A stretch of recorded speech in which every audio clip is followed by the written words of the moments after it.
The views and opinions expressed by tonight's guest and topic of discussion do not necessarily represent the official policy or position of Spaced Out Radio, Spaced Out Saturdays or Sundays, SOR Media, its hosts, syndicated carriers, or anyone associated with this broadcast. Any rebroadcast, reproduction, or other use of this broadcast or podcast without the express written consent of SOR Media is strictly prohibited. Listener discretion is advised.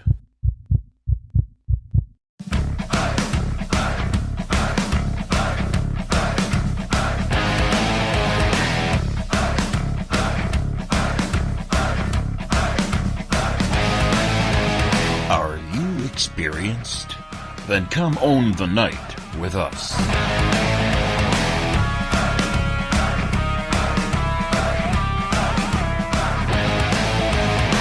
Little brother has taken control, shoveling dirt in every hole.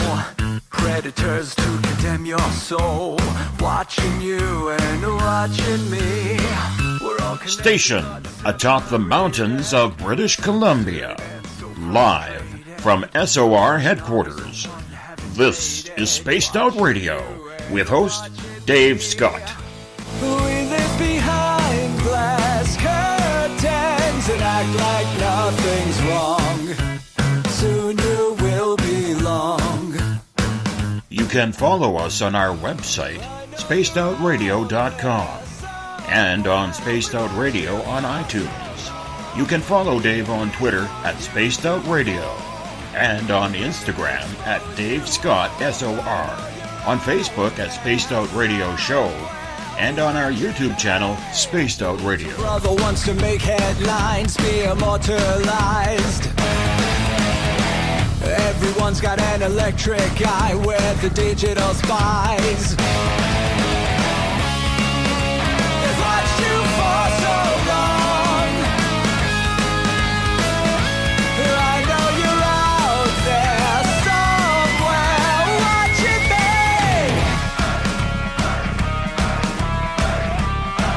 me. Buckle up, space travelers. It's time to go for a ride on Spaced Out Radio with host Dave Scott. I know you're out there somewhere. We've watched you for so long. Wait for you to fall. We'll expose you all. I know you're out there somewhere watching me. Little brother wants to make headlines, be immortalized. It's Tuesday, April 10th, Wednesday, April 11th, if you're on the East Coast or across the pond. And this is Spaced Out Radio. Hope you had a great day and night. I am your host, Dave Scott, welcoming you into the Great White North in the Caribou region on top of the snowy mountains of central British Columbia, right here at SOR headquarters. We are 150,000 strong, nightly on WQEE 99 Rock the Key in Newton, Georgia. The 107.7 FM in New Orleans and over 160 countries around the world. Yes, we love UPRN. SpaceOutRadio.com, Spreaker, and we are live on the Fringe FM, so make sure you check out our amazing programming at thefringe.fm and also download our free Fringe app so you can listen to us on the phone as well. We are live every single night, Monday through Friday, on Periscope.tv if you want to see what this face for radio looks like. And you can find our archives at youtube.com/Spaced Out Radio. Do old Davey a favor if you haven't already. Subscribe to the show and the channel. I would appreciate that. If you head to our website, spacedoutradio.com, you can do a little shopping at our Spaced Out Radio store, read up on the encounter online dealing with everything paranormal, strange, and odd. Check out my latest blog there as well. We also got great videos from UFO Seekers, Contact TV, and so much more. We hope you had a great day. We hope you're enjoying yourselves. We hope you are glad to be here, just as we are glad to have you with us on this nightly basis as we are getting bigger and better every single night. That's why we always end the show with "We Own the Night." We welcome you to own the night with us as well. Life in the paranormal can be very interesting indeed. That's why we bring on John Tenney every couple of months to shed some light on the intriguing stories that are floating around the strange and weird parts of North America. Tonight, one of John's good friends is with us. Psychic medium and paranormal investigator Stephanie Burke comes out into Spaced Out Radio Land for the first time to talk about her own paranormal experiences. Stephanie, you may recognize, worked as the intuitive expert on TLC's Kindred Spirits with Amy Bruni and Adam Berry, two great people who I got to meet. Stephanie and I actually ran into each other last year at the Provincetown Paracon. Well, we didn't really run in. We didn't even know each other was there, even though we knew they were there. We found that out earlier today. Her gifts kicked in at a young age as the psychic ability has been passed down through generations. And tonight, Stephanie will talk about her experiences, both in the paranormal and spiritual realms, along with what it's like to work at reality TV when it comes to paranormal adventures. Stephanie Burke, welcome to Spaced Out Radio for the first time. How are you, my friend? I am great. How are you? I'm feeling excitable. I'm a winner today. I am a complete winner today. I love it. I think you have the best energy of anyone that's ever interviewed me before, and I am so excited to be on your show tonight. Well, I'm excited to have you with us. Now, I know I mentioned it. You know, Stephanie was actually number one out of all of the Spaced Out Radio listeners to find out, because I had to call her up as I call up every guest. So before the show tonight, I did a Hot Wings challenge. Had to sign the waiver and everything. I went, yeah, this is easy. This is absolutely easy. I nailed it. I sat there for 5 minutes with my mouth, with hellfire brimstone mixed in with a little bit of my ex-mother-in-law, and I did it. Absolutely did it. That is amazing. You're much braver than I. Yeah, I'd do it again. I'm silly like that. I would do it again. My diverticulitis doesn't like it, but, I love the hot sauce. I love the hot sauce. The stupider the hot, the better.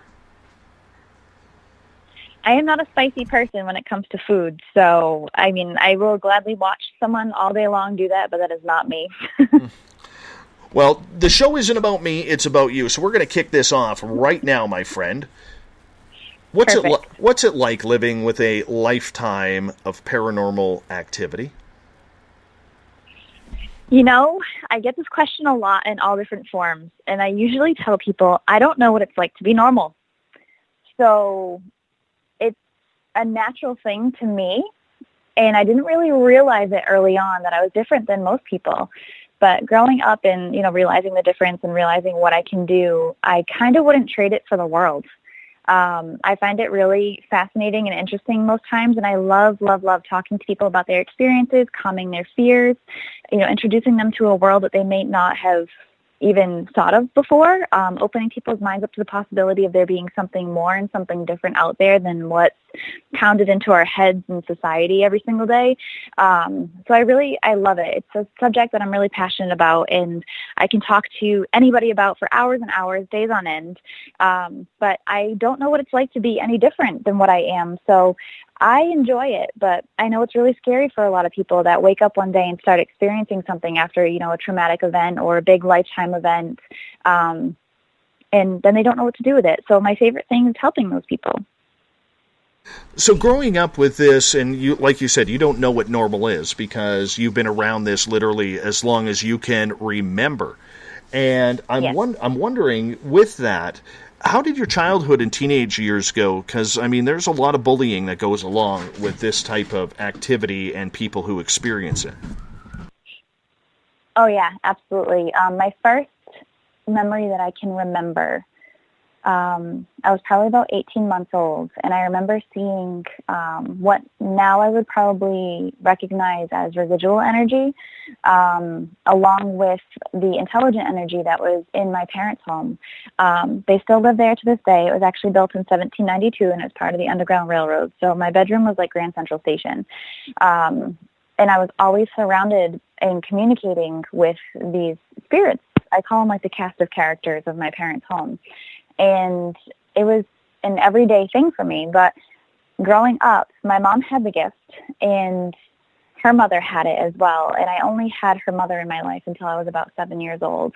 And it seemed to be one woman per generation for about 10 generations that I traced back, all the way to the first Pilgrims off the Mayflower and the Salem witch trials.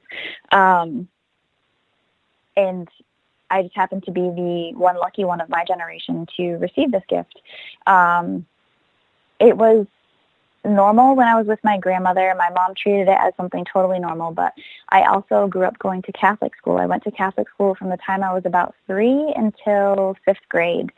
And when I was in preschool, mouse of babes, we talked earlier about having toddlers, and controlling what they say is literally impossible.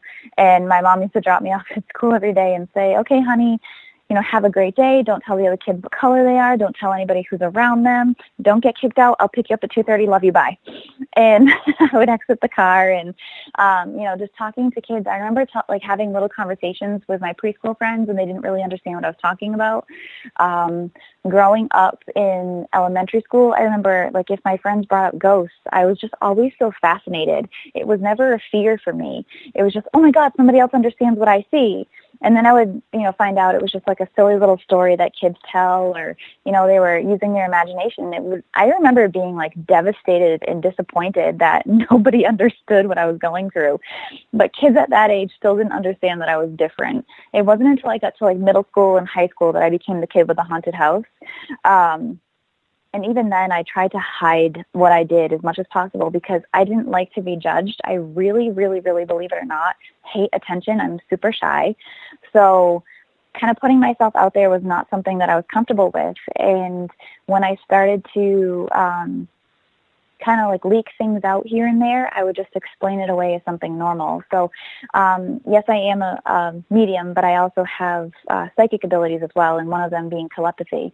And I would be able to tell people what they were thinking. I would be able to say things at the same time that they were, answer questions without them asking out loud. And it got really awkward, especially during years of everybody's growing up, hormones raging, things are out of control for everybody. But that sent my abilities, and most people with abilities, that's the time where everything comes out, and it's awkward to have a conversation at 13 to 15 with your friends and try to explain away how you could tell exactly what they were thinking and answer them without them asking a question. So it got really weird, but I used to just try to explain it away, oh, how funny was that we said the same thing at the exact same time. And I actually got the nickname Fortune Cookie in middle school because everybody would come to me with their problems, and I would answer them and completely explain away a situation or give them advice, but it always either occurred or came true, and it kind of created this pattern of people coming to me all the time. And I didn't realize what I was doing was giving them psychic advice,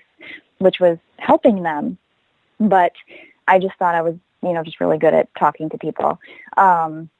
So it got weird. And then I think in high school I really became totally introverted about it because I was so afraid to be judged and made fun of. And I think at the time only my best friend and my boyfriend at the time knew about it. And they would be at my house. It was a full-blown phenomena constantly of something happening in my house. Things would move on its own. You'd see somebody walk by. It was very active. So it was hard for them not to believe in it. But it was really awkward. I have to say I probably had a really awkward childhood, but it was really fun for me to deal with, having that ability and being able to do something different. I ran from it for a really long time, especially when I thought people were going to make fun of me for it, and I really, really tried to hide it. I actually sat my mom down at, I think I was about 15, and I said, listen, because she tried to protect me, and she didn't want me to be afraid like she was growing up. And she was a nurse for 20 plus years. So I sat her down one day and I was like, all right, listen, I know that you've told me my entire life that there's no ghosts in the house, but I see this person, I see that person. This is what they've had to say. I've seen them my entire life. I can communicate this and that back and forth. And she said, okay, fine, the house is haunted. Because I told her, if this isn't true, you're going to have to take me to talk to somebody and, medicate me, because I'm experiencing this every single day, all day. This is constantly happening. This is happening at school. This is happening with my friends. So she finally just admitted to the entire thing and, told me my family history, and we kind of went from there. So it was like a whole new chapter in my life. But it could have been a lot worse. It could have been a lot better, but not having anybody to really lean on and look to for advice or how to develop it properly or how to nurture it or how to protect myself, really led me to, everything I'm doing today, which is trying to do all those things for other people. I'm going to ask you something I've never asked a psychic medium on this show before, but you kind of brought it up with the whole fact that, in your teenage years with your boyfriend, you tried to hide this type of, intuition. What's it like to date being psychic? Ooh, that's a good one. God, where do I even begin with that question? I think it's a little bit more difficult but then again, it could be, life-saving at the same time. When I knew a situation was wrong, I knew it was wrong. And I would sometimes go against my own gut feeling and totally, jump into something that wasn't right. And when it worked out, it's like, all right, yeah, I knew it wasn't going to work out anyways, but I had fun. Or I would be really super picky. And I used to do this with just friendships in general, too. If I met someone, I'm like, nah, no, it's not right. And, people around would be like, oh, you didn't give them a good shot, or you barely even said 2 words. I'm like, yeah, but I know intuitively it's just not the right decision. So it's really interesting. But needless to say, I did not do a ton of dating. I think I had, maybe 3 serious relationships in my life. Everything else was like, yeah, okay, like fun here and there, but it wasn't like a total disaster for me. So it is interesting to kind of know everything ahead of time. People used to get really mad at me. Like if I was dating them, I'd be able to like know their passwords to everything and like type in their passwords right in front of them to like their social media accounts or whatever it might be, like email accounts. Like, how did you know that? You spy. I'm like, you spy. Yeah. That's terrible. Yeah. You did that. Terrible. It's horrible. But I just knew. I had to make sure I was in the right situation. I had to validate my own feelings, because even being psychic, you can't always read for yourself, and you still need validation to the things that you're thinking or feeling, because obviously your emotions are involved too, and that can sometimes cloud your judgment. So I always wanted to validate myself and make sure that I was 100% right, which I did. It's not right, but I did it. What about in your adult years? What was that like? Because you're now used to this gift. You've kind of got it under control. You have everything going on in your life. You're getting into a professional life. You're getting settled on your own, and you want to settle down. How did that work for you? Or how has it worked? It's worked out fine. Totally fine. It hasn't really... it's not as awkward as it used to be. It's not as questionable as it used to be, I guess is the right word for it.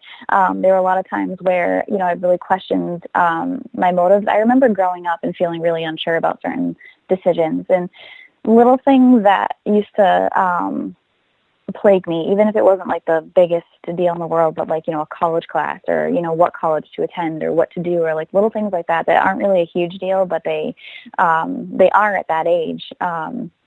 Now I remember going for advice. I used to have people that I went to, or, psychic or mentors that I went to for readings. And I remember feeling so aggravated all the time. Like, oh, I just, wasted that half hour of my life because I already know all those answers. Like, I know everything. She didn't tell me anything different.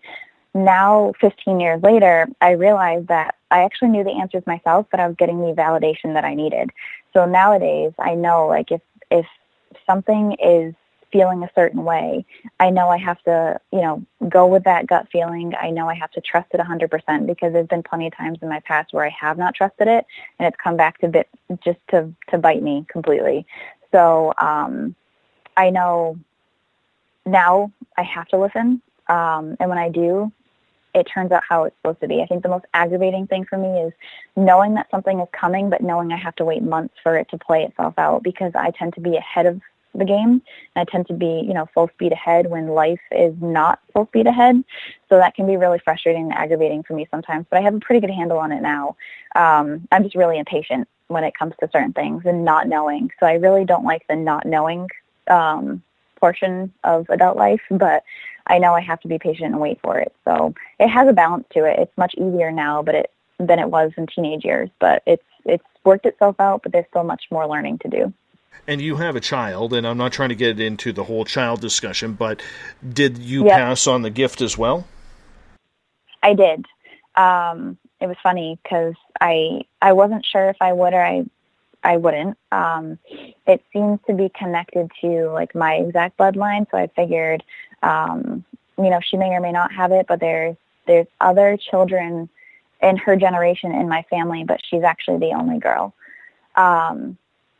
So I thought about it. I wasn't sure if she was going to have it, but even when I was pregnant with her, I would sit there and try to test to see if I had a telepathic connection with her before she was born. And for sure, she would respond to everything that I did, like exactly how I asked her to do it. And it was really kind of weird, but I figured I'd let her be born and, try it out. But even, from day one, she would show certain signs. But now, being 3 and being very talkative and very active, she's very vocal about her gifts now.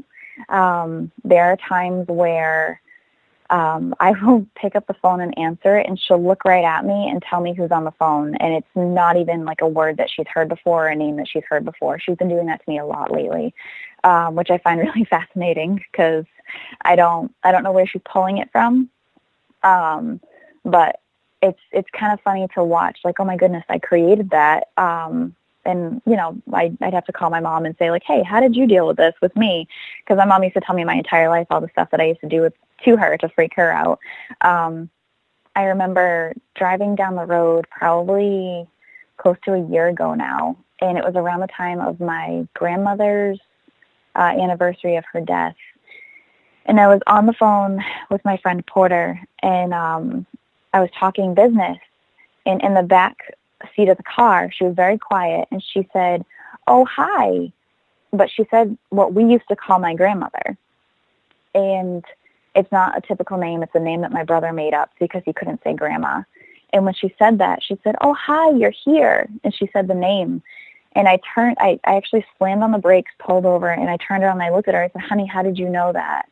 Because my grandma was around all the time, but, trying to get the answer out of her. But she was laughing and joking and playing and saying, like, oh, haha, that tickles, and, different things like that. And I couldn't believe it that, at 2.5, she was, communicating with my grandmother that strongly. Like, I knew my grandmother was always around, but usually, like, when she's going to sleep, I can hear her talking to her and different things like that. But it's still mind-blowing to me to see the gift outside of my own brain, and, into a tiny little body that I love so much and that I created myself. But it's still fascinating. So I plan to just help her as best I can with it and nurture it as best I can. And whatever her gifts might end up being, I'm really excited to see how they pan out.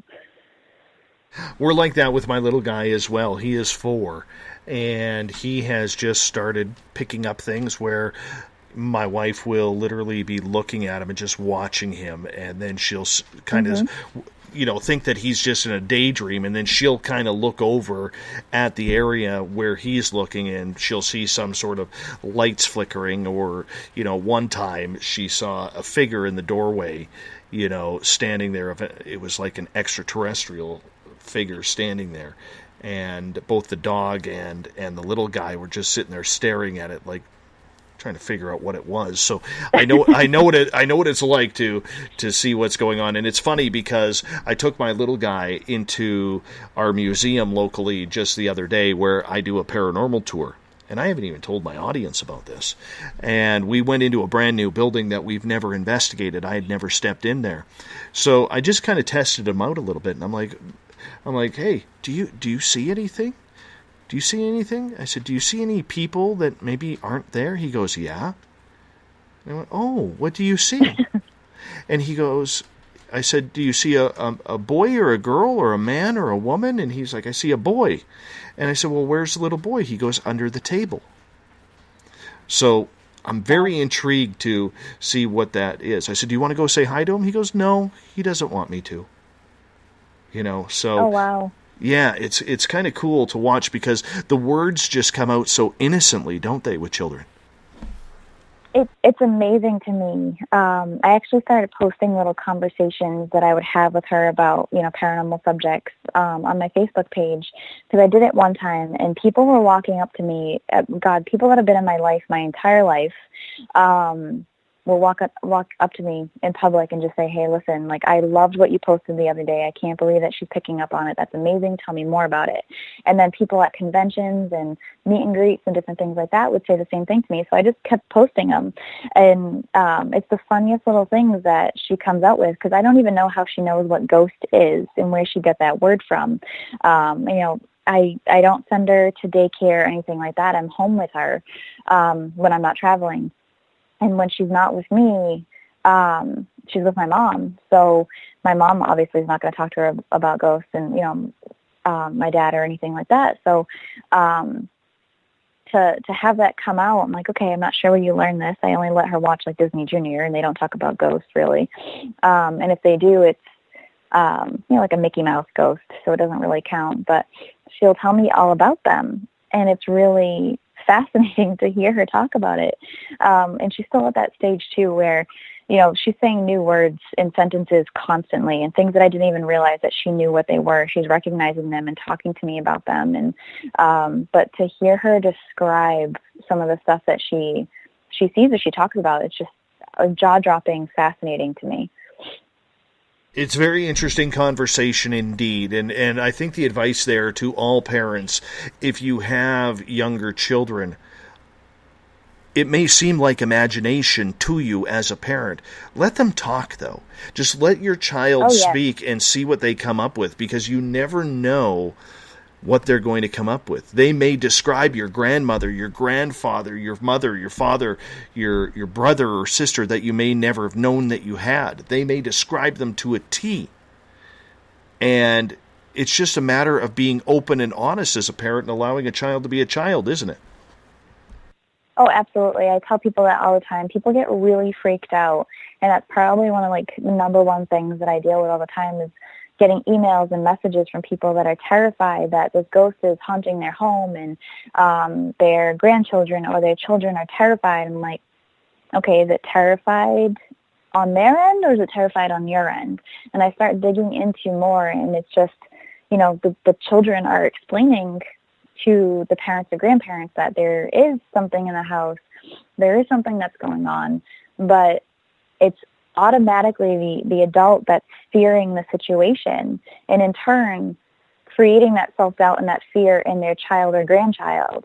And, getting to the bottom of it, it's usually a loved one that's coming to visit the child and to talk to them, but it's just the automatic knee-jerk reaction that people have of like, oh my God, there's a ghost in my house, get it out. So I always say, ask a series of questions, and, depending on the situation, I'll give them, questions to kind of just find out and see what the child's answer might be. And most of the time it's just so innocent, and it's actually a really loving situation. It's not usually a bad situation at all. But most of the time people are, all about, it's urgent, I have an emergency, there's a ghost in my house, it's a demon, and I have children and I'm terrified. And it turns out to be just the child, starting to explore those gifts. And I tell people all the time, children can see, hear, communicate with spirits really well up until about the age of 5. And they can recall past lives as well, which is so fascinating to me. And most of the time it dwindles until about age 10 before it completely disappears. I tell people if it lasts past age 10, then most likely they're going to have it their entire life. But as children that young, they definitely talk about it all the time. And I wish more people would just not have that fear and be a little bit more open-minded and try to feed it and have those conversations and nurture it, because I feel like most of the time kids grow out of it because we're constantly creating that self-doubt in them of, no, this isn't real. No, don't worry about it. And I know most of the time it's done in a loving way to try to not have the child in fear all the time. But at the same time, you're kind of pushing those gifts out the door. And then as adults, going into teenage years especially, start experiencing things that scare the absolute hell out of them. Or even as adults, they have a traumatic, life experience or a near-death experience or something, and all of a sudden they're whacked with all these abilities, and it's really overwhelming for them. And then, it gets into, do they have a mental illness, or are they experiencing psychic abilities and different things like that? And it creates this storm of uncertainty. So I see it all, and it's really fascinating watching the trail of evidence that has happened from the time that they were children up until now. But it wasn't really accepted. I know especially my generation and above, it was really taboo to talk about at that point. I think children growing up now are going to have an easier time, especially since paranormal has hit mainstream media. And it might be a little bit more accepted as they grow up. But I really hope that the work that I'm doing, along with a lot of my respected colleagues, really helps change the future for kids. Well, that's a hopeful, positive attitude in regards to that because, I mean, so people are still negative. How do you view the entire paranormal field, mainstream to those who are experiencers then? Do you see it opening up, or do you still see it quite enclosed for those who really couldn't care or don't want to believe? I think I've dealt with a lot of different people in their experiences and their opinions. I have to say, since going public with everything that I've been doing, I had a huge fear of people really shutting it out and not believing. And I have to say I've received more positive feedback than I ever imagined possible. I think people have a real curiosity for what it is that I do, especially. And a lot of people are grieving so much that they do come to someone like me. And when they get their validations and they get that closure, they feel a lot better. So it creates certain parts of the country or, certain cultures and certain religions that don't necessarily believe in this. I'm finding a lot more people coming out of those situations and coming to, a gallery reading that I do or booking private readings with me or really starting to explore what it is that I do specifically. I think people have a real interest in the paranormal, whether it be, all year round or just Halloween time or whatever it might be. I feel like the non-believers are not as prevalent as they used to be. I think a lot of people are opening their minds up now. There are still a lot of skeptics left. There are still a lot of non-believers left. But it's not as bad as it used to be because people are talking about it a lot more recently. I've had a lot of people, especially traveling as much as I did for the past year, I've had a lot of people come up to me and say, okay, you're going to think I'm crazy. And I always remind them, hey, I talk to dead people for a living. So there's nothing that you can say that's going to make me think that you're crazy.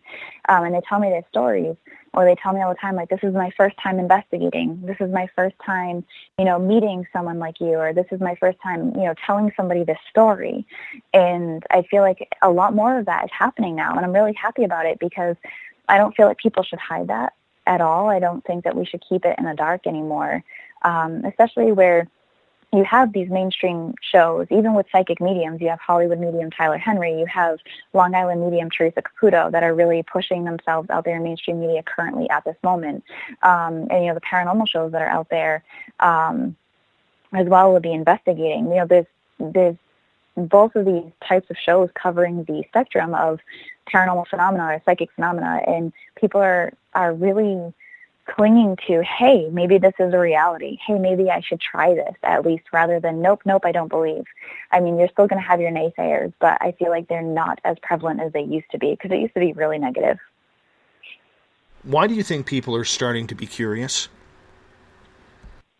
I think a huge part of that is probably mainstream media. I think having the TV shows out there and proving it to them week after week in a TV show is helpful, and people become hooked on reality TV. That's a huge thing, especially in this day and age. Reality TV is a huge thing for people. So when they start putting out shows like I just mentioned, they start to watch it, then they get hooked on it, then they try it for themselves, or they go see it in person, or they start to, book a session with a medium just to see what happens. I can't tell you how many people, over the past year, the amount of people that I have read that have never had a reading before was higher than the amount of people that have had a reading before. And I was really surprised by it. I did an event last year up at Mount Washington with Amy Bruni's company, and I think I did 14 readings in one night, and every single one of them have never had a reading before, but they were at a paranormal investigating event, which I found was really interesting. But a lot of people lately, because I've cut my readings right now to just the events that I've been doing because I don't have a lot of free time in between. And a lot of people that I read have never, ever done it before. And I'm glad to be their first experience. But it's just fascinating to me that they have never tried it and they're really wanting to now. So I think just the curiosity of seeing what can happen for them, the idea of connecting with their past loved ones, and being able to experience something that will validate to them that their loved ones are around, that they are, caring for them and still love them, and that they're okay, and just answering little questions or giving them guidance in their life is something that they're really seeking now. And I feel like because it's more open, they're able to do it. But I think if we were still so closed off and there weren't TV shows about it, or social media is another huge thing too. People opening up more about their gifts on social media, and you're able to follow these people and, outside of just a 1 hour TV show per week. I think that's really fascinating for them as well. And it's letting them hold on to something that will give them hope or peace of mind or some type of closure. And I think the reality on the paranormal side is, hey, I can go experience this for myself. Let's go see if there is an afterlife. Let's go see if we do get evidence. And just being able to see something that happens on TV or on social media, that people are really starting to follow in those footsteps because they just want to try it out for themselves to see what happens. A lot of people this past year that have come to all of the events that I've done are first-time investigators. They've never, ever experienced anything in their lives. I had one woman come to an event last weekend, 2 weekends ago, in Mineral, Virginia. I was at the Dunmore Inn, and I was there with Scott Porter, and we were doing some experiments with sound as trigger objects. And this poor woman experienced a full-blown apparition right in front of her that a lot of people experienced that night. And she screamed at the top of her lungs, and she's never experienced anything like that before, and now she's completely hooked. So I think that's probably one of the reasons why people keep coming back. But I think just being more open in this day and age, especially with the internet and TV, is really what's attracting people. I notice in the tours that I do at the local museum that the average age is actually quite shocking to me. I would say my crowd above the age of, say, 45 is about 3 to 1, 4 to 1 over people under the age of 45. It's very intriguing to me that there are so many people out there who are about to enter their senior level or senior citizenship or even above that, who are more interested in coming on the tour to see what is actually out there. Do you think it has anything to do with the fact that as people age, they start thinking about death a little bit more because friends and family start passing away? Because eventually we all go to more funerals than we do to weddings or childbirths. And I guess what I'm saying on that is, do you think that it's a way for people who are 45 and up to really maybe try and figure out their own spirituality to see if there is life after death, even though that may not be part of the equation while they are there? I think so, definitely. I actually thought about this myself too. Younger generation hasn't really experienced a lot of death, so I think it's a lot of times the thrill of it, or wanting to get a psychic reading to find out about love or money or whatever it is that they're interested in at that age. But I think an older generation, you've experienced a lot of loss and you've experienced a lot of reality in your life. And that makes you more curious because you're at a different mindset. You're wiser, you're older. You've dealt with things that a younger generation would not have necessarily even began to touch at that point. So I deal with a lot of both, being at different places and different events. And I think, there's a lot of, I've even met a lot of young kids that are really interested in what it is that I do, or have been fans of the TV show. And I think it's fascinating, but I think it has a lot to do with how they're raised. But even, older generations too, a lot of people that I deal with, it's like they come with a laundry list of people that they want to hear from. It's because they've had a lot of loss, and it makes perfect sense. I actually use my dad as one of my main examples. Who's like a total anomaly when it comes to even like the ratios that you explained in the statistics of age. He turned 70 this past year, and he's had a lot of loss in his life. And, ranging everywhere from, going to Vietnam to losing both his parents and a lot of different friends and even childhood friends. And I remember being very young and like really, really little, like probably like 5, and finding pictures of the backyard that of my house, but they were funny colored to me. I was like, oh, Daddy, what's wrong with this? And he actually said, oh, I was looking for ghosts. It's special film. He actually had, a really old camera that had actual infrared film in it. And he was, my grandparents owned a travel agency that was really successful. And he worked for them for a really long time. And he would travel to the country all the time. But everywhere he went, he would look for ghosts. So I always tell people that my dad was an amateur ghost hunter and my mom was a medium. And that's how I came about. And it's the weirdest story in the entire world, but that's my reality. But he looked for ghosts all the time, and he had an interest in ghost stories and things like that, but he never truly believed at all. The amount of stuff that happens in the house that he's lived in for the past 40 some odd years, he didn't believe in at all. They would experience things and he would just explain it away. And it wasn't until after he lost his parents that he kind of sat down and was like, okay, let's talk about this. Like, let's make this a reality. And I remember him saying to me, his uncle passed in World War II, and he actually died in a plane crash. And he said, if you can tell me the name of the pilot of that was flying that plane, then, I'll believe you. And I was his child, and I had so many experiences with him, which I can tell you about too, but that he would always question, like, I think you're psychic, you have to talk to your mom. And he would just explain it away, but he said, I want you to tell me the nickname of the pilot, because that wasn't public knowledge. And but he knew, because he had it in, writings. And I told him, and I was 100% correct. And from that moment on, he was like, my kid talks to dead people, and just like threw it out there.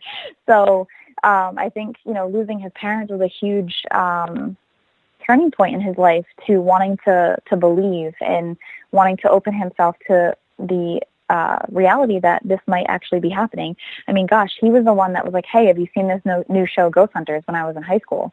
And he still watched it up until the last season aired.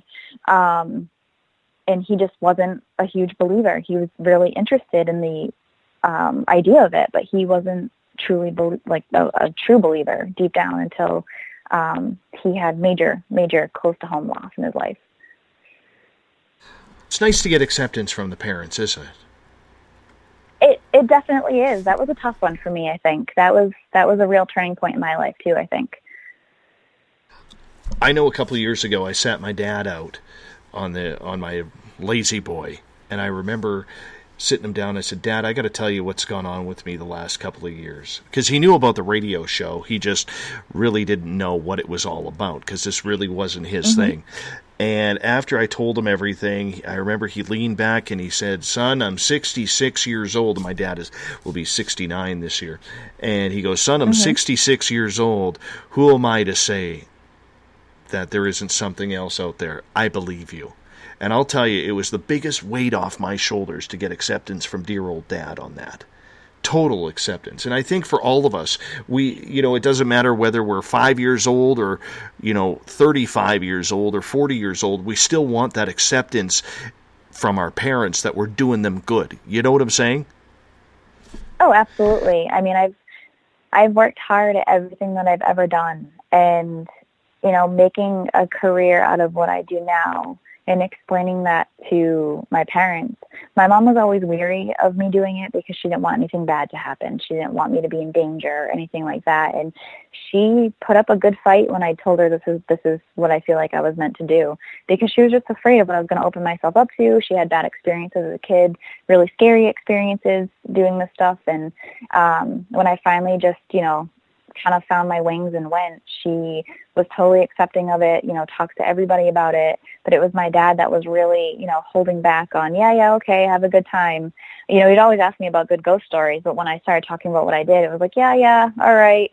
And he would kind of laugh it off. But it wasn't until that moment that it was just, nothing else was standing in my way at that point. And, I didn't realize how much it meant to me until it happened.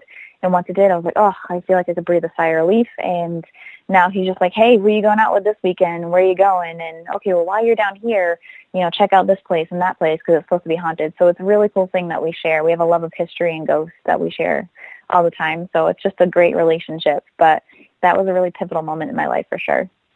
You are one of the rarities who is actually able to make a living off of the paranormal.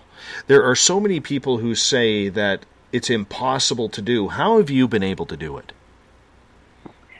That's a great question. It's definitely not the only thing I do. I actually work for a health and wellness company as well. And that's kind of like my foundation, but both businesses kind of feed themselves, like one hand washes the other when it comes to it. I wouldn't say it's a total living, but at the same time, it is successful. And I think I tell people all the time, anybody, can go out and try to do what I do. But I think even, when it comes to my health and wellness company, people like you for who you are, and that's what's going to work in your favor. Your personality is what sells you. And I feel like since I've started, I really try to not necessarily have fans, but have family. And I interact with people regularly, and I create close relationships with them. And I talk to them how I would want to be talked to. I treat people how I want to, be treated. And when I do my gallery readings or different things like that, I don't always necessarily remember who I am, who I am, what I'm talking about at that time, because I'm in the mediumship state of mind. So I'm just delivering information, as fast as I get it. But I've been told that I'm really compassionate when I do read. And that's what people really enjoy, funny and compassionate, because they laugh and they cry at the same time. So I tell people all the time that I don't really know why it works for me. It wasn't something that I sat down and said, yes, I want to make a career out of this. I was actually just telling the story earlier, which is funny. But it wasn't, a conscious decision of, okay, this is all I'm going to do. I actually, before this had a career running an ambulance company. And I just said, if I can help people, then that's what I really, truly want to do. And if that's what I'm meant to do, even for a short period of my life, I want to try to do it, just because it would constantly creep into my life. I couldn't get away from it. And everybody that would talk to me would be like, you helped me so much. You changed my life. You did this, you did that. So I constantly felt this pull toward maybe just give it a shot. And I just jumped out there. And I don't know why it's successful. I don't compare myself to other people. I have a lot of great friends that do the same thing that I do. My best friend in the world is a medium as well. And she's phenomenal. She's great and she's talented, and we have a lot of fun together, but she has a very, distinct personality too. And she throws herself out there and doesn't care what anybody thinks. And I kind of do the same. Like, you're going to love me, you're going to hate me, but I'm very real with everything that I do. And I'm so honest to a fault all the time, and I really love to make people happy and make people laugh and really help them. So if that's what's working for me, then I don't really have a secret formula, except I'm just myself, and I try my best and my hardest to help people. So I think that's why it works for me. With the popularity of the paranormal, why do you think so many people struggle in this field financially? Ooh, that's a good one. I could say it's could be their personalities. It could be wrong intention. It could be negativity. I've met a lot of really crappy people in the paranormal, but you meet a lot of crappy people out in the work field too, no matter where you are, what you're doing. So I think it's probably the same type of ratio as if you're working a desk job. You're going to have your great personalities. You're going to have your terrible personalities. And it, just so happens that this particular field is based on, either doing investigations for free or all the way up to working in television. And when you work in television, you're at the mercy in the hands of the network, who's very picky. It's basically like auditioning and casting roles at that point. So I think it's really tough to make money for that reason, because where the money is, or where people think the money is in the TV shows, which isn't necessarily true. So I think that's tough, and that's why people don't survive, because they either have terrible expectations of what's going to happen, or they have really bad intentions and they're in it for the wrong reasons. Do you think that there may be the reason why is it's an oversaturated market? We have so many people writing paranormal books, mostly on independent publishing. We have so many of these so-called radio shows that are diluting the bigger shows' audiences. We have so many, people who are doing these television trailers and so many different pilots where they think that they're going to get picked up, and because they've never worked in entertainment, they would do it for free in order to make a name for themselves. Do you think that we have diluted the income or potential income on our own in this field, rather than blaming the fact that it could be the mainstream for not wanting to believe or not wanting to pick us up? Because that's the easy answer to it. I could answer that two ways and from two different perspectives of, the network or the viewer. I think the people that are doing the stuff for free and publishing their own books and not doing the correct marketing, because I have friends that have never been on TV, but are marketing themselves so well that they are successful. I think the right personality, the right package, the right people, the right concept can sell on its own without TV, for sure, because people are looking to follow that personality and the concept, not necessarily just whoever. People think if you pick up a camera and a recorder and you put something on YouTube, you're going to get picked up, just like people thought, singing into a camera and posting it to YouTube was going to get you a music career at some point. That was pretty popular a few years ago. And it's not necessarily that way. It is for some people, but they just have that it factor that, television shows are looking for. I think the people that tend to saturate the market with that stuff eventually weed themselves out anyways, because they don't have the stamina to withstand what long journey it might be until they get somewhere. But I feel like that's anyone in any type of field, especially in entertainment. How many stories have we heard about people that try to come up with an acting or a music career, and they spend years and years getting shut down until someone finally says yes and it's their big break. So it's the same thing. It is an entertainment field. But if you have the right intentions and you're doing it for the love of it, and a TV opportunity just happens to come along and it's the right one, then that's great. But I think as far as like networks looking at something, they're trying to make, a TV show for whatever, television network that they're working for. I think looking at the market and seeing all these people, doing stuff for free, doing events for free, going to things on their own dime, or, like you said, the little radio shows taking away from the larger markets. I think they look at it as a hard sell to, production companies will look at it as a hard sell to a network, because there's so much out there and people just throwing themselves out there in order to, hurry up and be the next big thing. So I don't think it's necessarily oversaturated. I've been in this field probably for about 15 years, and I've seen a lot of people come and go, but the people that have withstood every storm that's come their way, or people that have just, withstood it because of the passion that they have for it, they're still standing and they're still doing great. And a lot of them I call my friends. And I think it's just like any other, business out there. It doesn't matter. As long as you have the good intentions and you have the skills and the capabilities to do what it is that you're trying to do, then nothing's going to stop you. But you're going to have the people that come in and out that kind of try to ruin it for everybody else. But that happens everywhere. We only got about 3 minutes before we have to go to our first break of the night. I want to stick with the paranormal television, and we'll continue in it right after the break, if you don't mind. But when it comes to people who are, saying they're the next big thing, they're the next ones, they're going to a couple of conferences a year, they are the ones who are making a push for the paranormal television. Do you think that they don't really understand that the networks right now are about making themselves money and not the cast?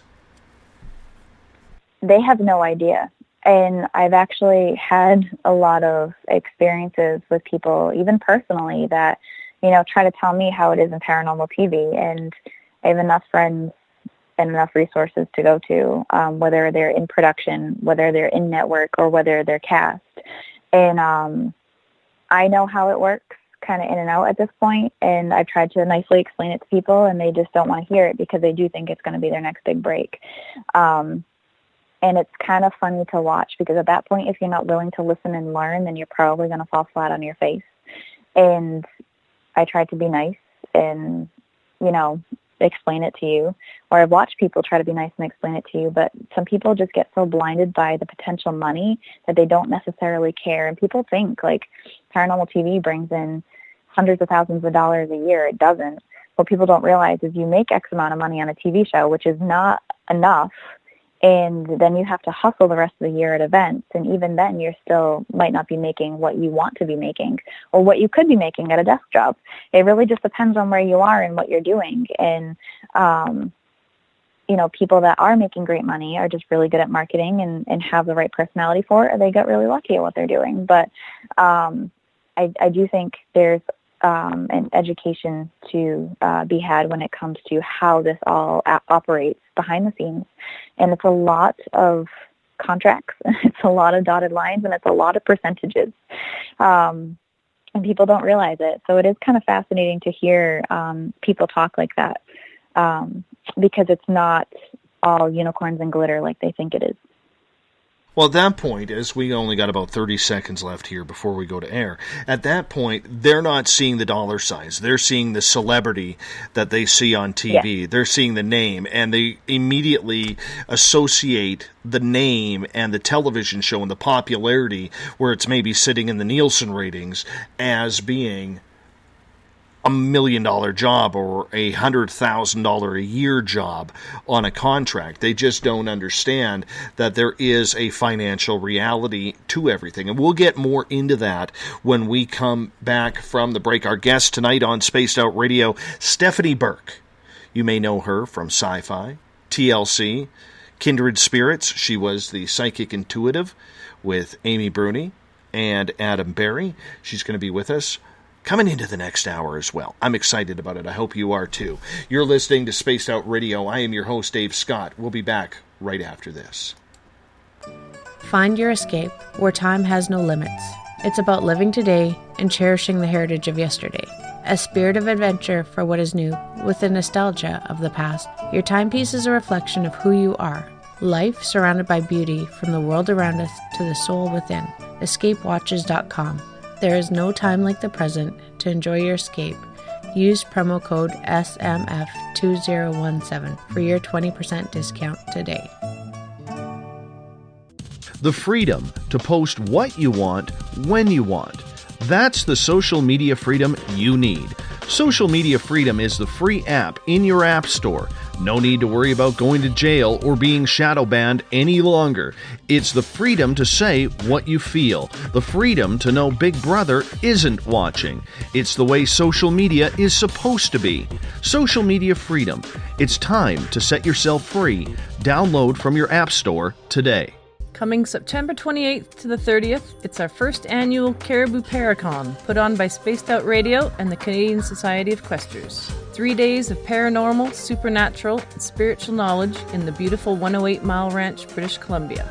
Tickets are $150 Canadian for the event, being held at the Spruce Hills Resort and Spa. Come watch our featured speaker, Grant Cameron, along with Lorian Fenton, David Weatherly, Ross Allison, and more. The Caribou Paracon, celebrating everything paranormal. Hey Space Travelers, it's Joe Roop, your host of Spaced Out Saturdays. Come join me as we explore the realms of the paranormal, the esoteric, and everything in between every Saturday night at 9 p.m. Pacific, midnight Eastern.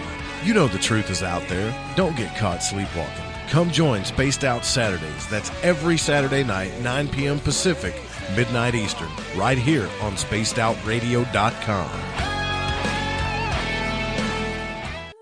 Psychic Sundays, spiritual communication, ET contact, Sasquatch in your backyard. We will have it all on Cosmic Passport with me, Elizabeth Anglin. Each Sunday, starting at 9 p.m. Pacific, midnight Eastern, at SpacedOutRadio.com, I will take you on a journey of enlightenment. The goal is learning from the soul on out. We'd love it if you joined our experience, Cosmic Passport, heard Sundays at SpacedOutRadio.com. 365 days a year, we're in the field, investigating UFO sightings, talking to alien abductees, and visiting secret military locations like Area 51. We're UFO Seekers, official partner of Spaced Out Radio. Follow our daily search for the truth at ufoseekers.com or like us on social media. Catch us on Spaced Out Radio every third Monday of the month as we discuss Area 51, UFOs, and more. And also, don't forget to subscribe to us on YouTube. It's paranormal news at its finest. Welcome to The Encounter.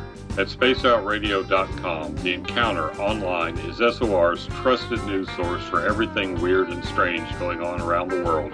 This is news editor Eric Markham. Our team of journalists are scouring the planet for those strange stories that rarely make the mainstream. No fear-mongering or fake news here.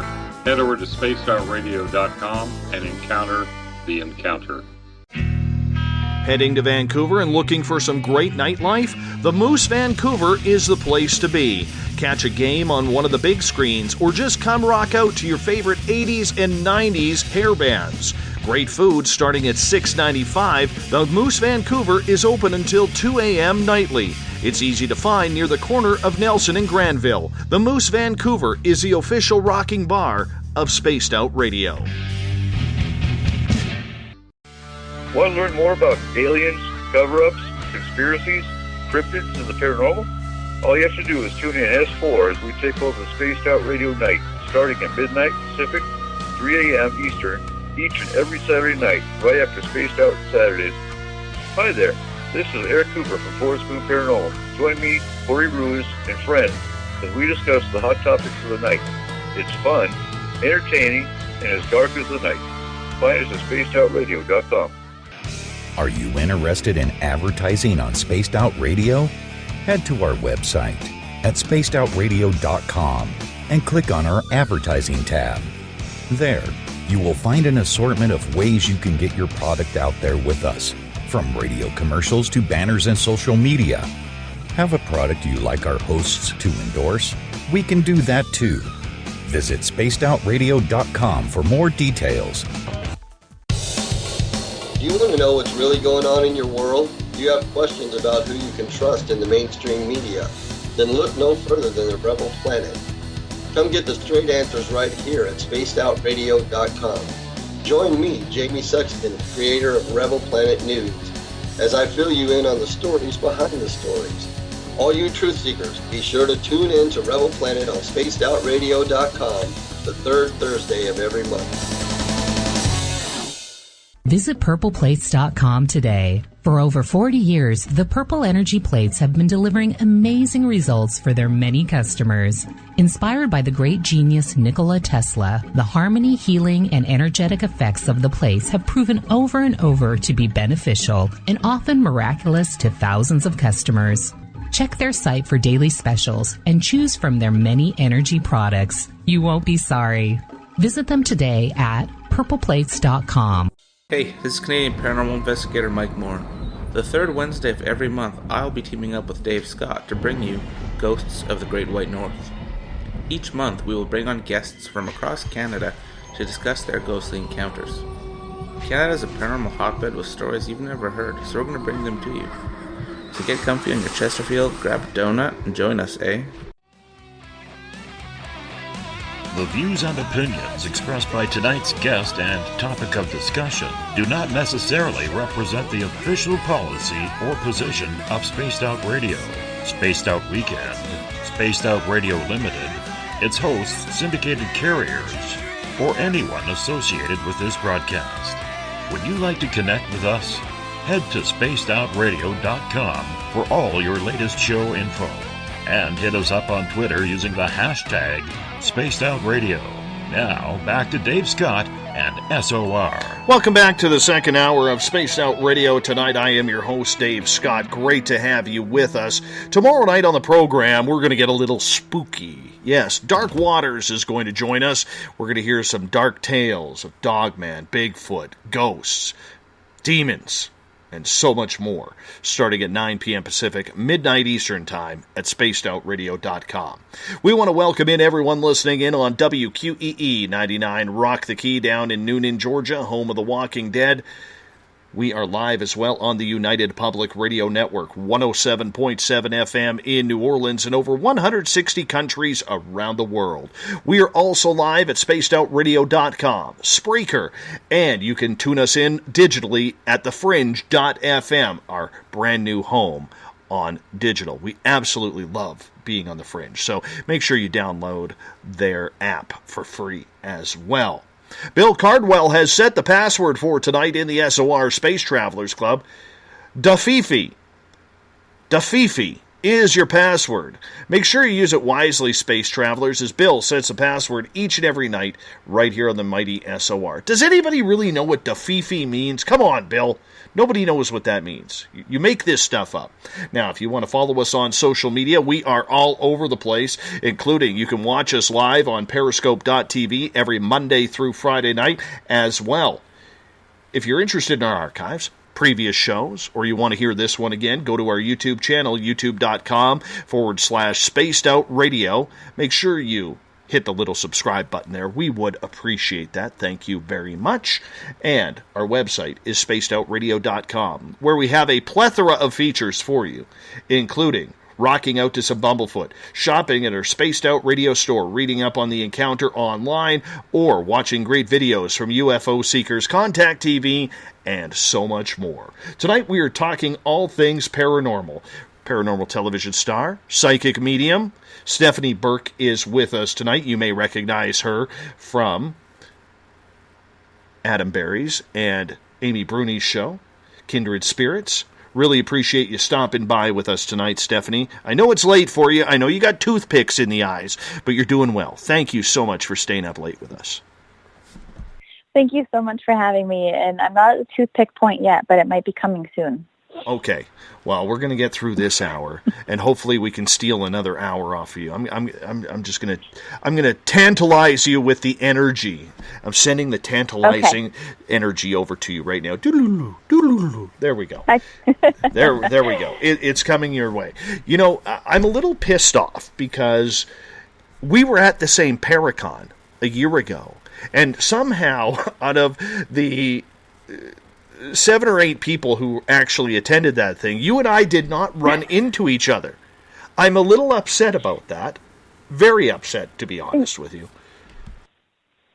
I am too. You know, I've been thinking about this since we had the conversation a couple hours ago, and I'm pretty sure I had to walk by your table 1,000 times a day to get in and out of the room. And yes, you would have. I didn't stop. And I feel like I should have stopped, but I feel like it was just such a crazy weekend that I couldn't even think straight. So I was just kind of hiding in my corner when I had the chance.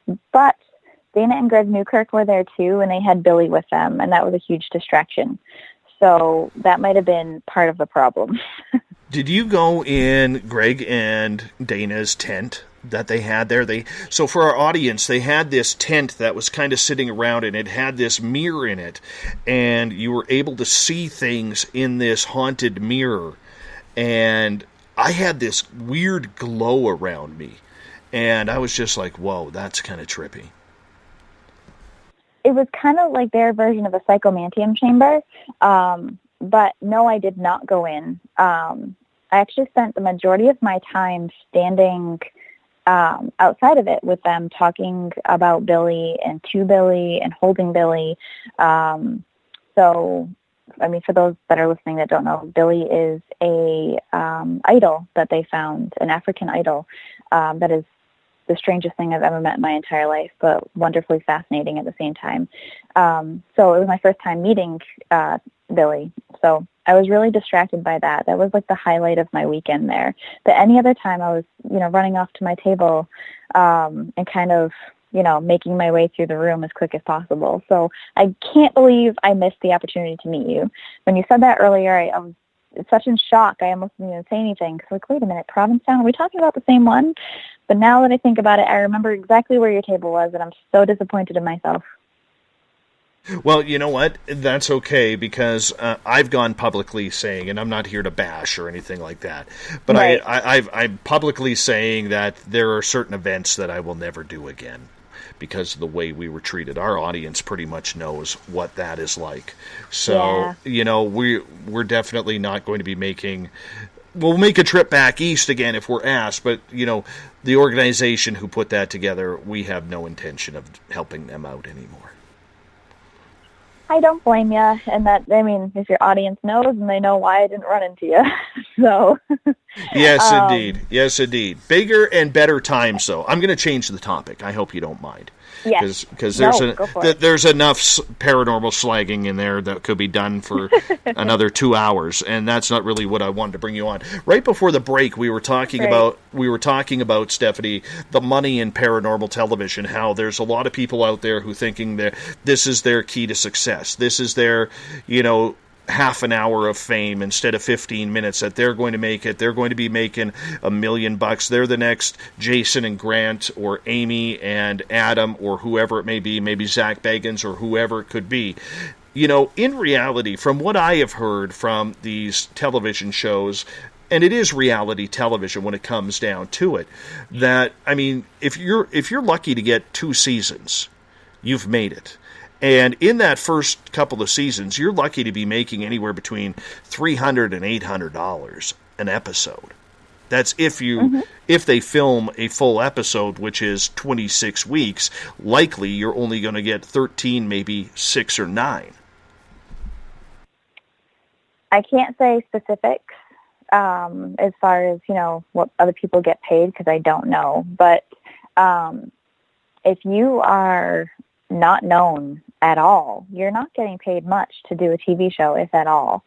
If you have to build your name from scratch, you could sign a contract tomorrow as a nobody, become the hottest sensation on the planet, but now you're locked into a contract that pays you nothing.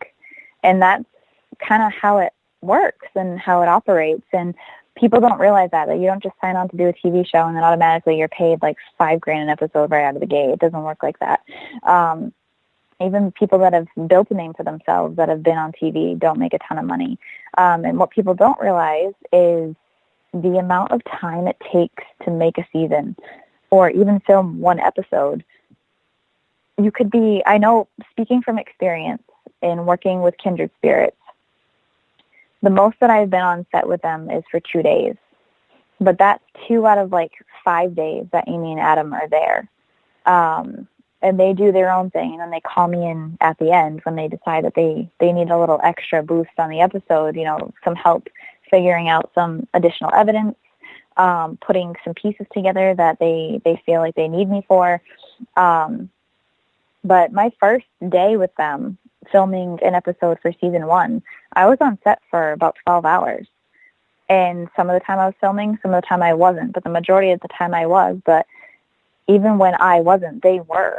So you can be on set filming for 12 to 16 hours for 5 days, and there's not really much time for breaks because they have to make an episode in a short amount of time. And, you could film those episodes back to back, every week for 8 weeks straight or, 16 weeks straight. And it's a lot of time for the amount of money that you're making. And it's not all glamour. You really, truly have to have a passion for what it is that you're doing. And that's what makes you survive. And that's why you're doing it, is because it's more of a passion project. Yes, you're making money for it, but it's not necessarily, like I said before, the glitter and unicorns that people are expecting. You don't get put up in these crazy, beautiful 5-star hotels while you're on the road either, which a lot of people assume. And I've heard horror stories from people on different TV shows of places that they had to stay, and I've heard great, stories from other people. It really just depends on your production company, your contract with the network. There's a lot of different moving parts that go into providing, yourself for a TV show. Do you enjoy the experience, though, and the popularity that comes around with it? I am probably the worst person to ask that question to on the entire planet because, like I said earlier, I am super shy. Attention makes me so nervous, and it's something that I don't think I'll ever get over. Even as a kid, presenting projects in school was, totally anxiety-ridden for me. And I couldn't stand it. Even doing speeches, God, when I was little, singing solos in front of, my school or other giant organizations or ball games or whatever, I was terrified.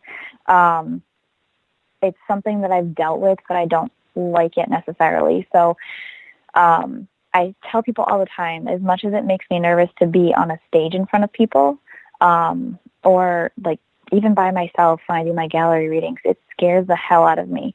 But what I truly enjoy out of it, and the takeaway that I get from it, and what makes me continue to do it, is meeting people. I love meeting and greeting people. I love hearing their stories. I love hearing why they're there and what, makes them come up and talk to me. And I didn't realize how big of a reach I had by doing Kindred Spirits, or by doing, the episode I did with Ghost Hunters, or even social media, or with my gallery readings, until people come up and talk to me. And I still find it to be the weirdest thing ever. I tell people all the time I kind of feel like a zoo animal, where like people stand back and stare at me and feel like they can't talk to me. And I tell people all the time, like, I am no different than you are. You just get to watch me do my job on TV. I don't get to sit at your desk and watch you do your job. And I try to relate to people, or let people know, like, I am so relatable. I am just like you. I am a crazy mom that does all these, things, and just like you do. And, just making people feel normal, or not making them feel like there's a big gap between them and myself. And I really just enjoy that part of it. But being able to hear people tell me, like, I help them with their readings, or they can move forward in their life now because of information that I gave them, or validations that I gave them, that's really why I keep pushing through and doing what I do. I said for years, I never wanted to do TV at all. I heard a bunch of horrible stories of all these paranormal TV shows, like the smaller shows that came out at once, the recreation story type shows that are not really around anymore, that butchered people's stories or made people look horrible, and different things like that. I'm like, oh God, I'll never do paranormal TV. And it wasn't until Amy approached me, and I really didn't even realize that she was asking me to do her TV show. I thought she was asking me to help her with a case. And when I found out that it was for TV, I think I called Tim Weisberg, hyperventilating at that point. Like, I just agreed to do this. Do I call her back and say no? He was like, no, I think it'll be a really great opportunity. Like, you can trust them. You're your friend. They're your friends. And when I found out the concept of what they were doing, I'm like, they're really, truly trying to help people, which is what I always said. My thing was always, I will do paranormal TV when it totally benefits the people that I am working with. If it's to benefit their greater good and it's to help someone, then I'll do it. And as long as they portray me in the correct light. And I remember talking to their showrunner and them saying, we're not going to crush your credibility that you've built your entire life in a 45-minute episode. That's not what we're here to do. We truly want to help these people. So I felt really comfortable, doing it with them. But I have turned down other opportunities since then because they weren't the right opportunities. So I am very picky with, events that I do and TV shows that I do and stuff like that. But it was never my intention to be in the public eye. I still fought against it, even when after the first episode of Kindred Spirits with myself aired, I didn't want anything to do with it. But then I kept getting all these inquiries, and then I tried to reach out to my friend, who's now my agent, to really help me kind of, what direction do I go in? What is it that I do? I don't want to say yes to the wrong people, and I don't want to do these things just to sit at a table and, just kind of, sit like a lump on a log. I wanted to be out there and, making a difference. So I am still picky about the things that I do, and I am still really nervous in the public eye, but I try to do my best to kind of weed through everything that is brought to my attention and make the right decisions in order to help other people. When you are going into a paranormal experience, or a paranormal tour that you're going to run, or, a residential area, do you remind people, or do you have to tell people that what you do on TV is nothing like what you are actually doing in real life? Because I know when we do our tours, and we're starting our tours at the museum this Saturday, that one of the first things that we have to remind our people, or the people who are in attendance, is that what we do here is nothing like what they will see on television from Ghost Hunters, from Kindred Spirits, from, Ghost Adventures, or whatever the show we're talking about. I usually have to tell people, we do an investigation, and depending on how long we have, whether it's 2 hours, 4 hours, 8 hours, however long it's, set up for, I tell people all the time, like, what you see on TV is days worth of, evidence packed into one tiny little 45-minute episode. And most of the time, a lot of the evidence gets cut out of the episode because there's, too much for it to have been included. And they try to really show the highlights of, 5 days of filming. And, we're not going to sit in the dark for hours, not doing anything, which most of the time you are sitting in the dark for hours on TV while it's filming before editing. And I try to explain to them the reality of what actually goes on behind the scenes. And people are usually really shocked by it because they don't realize that not all that stuff happens in 1 hour, which is really funny. But explaining the reality to them in, what you should do, what you shouldn't do, the etiquette of ghost hunting and what you don't see on TV. The explanation of equipment is also something you don't see on TV as well.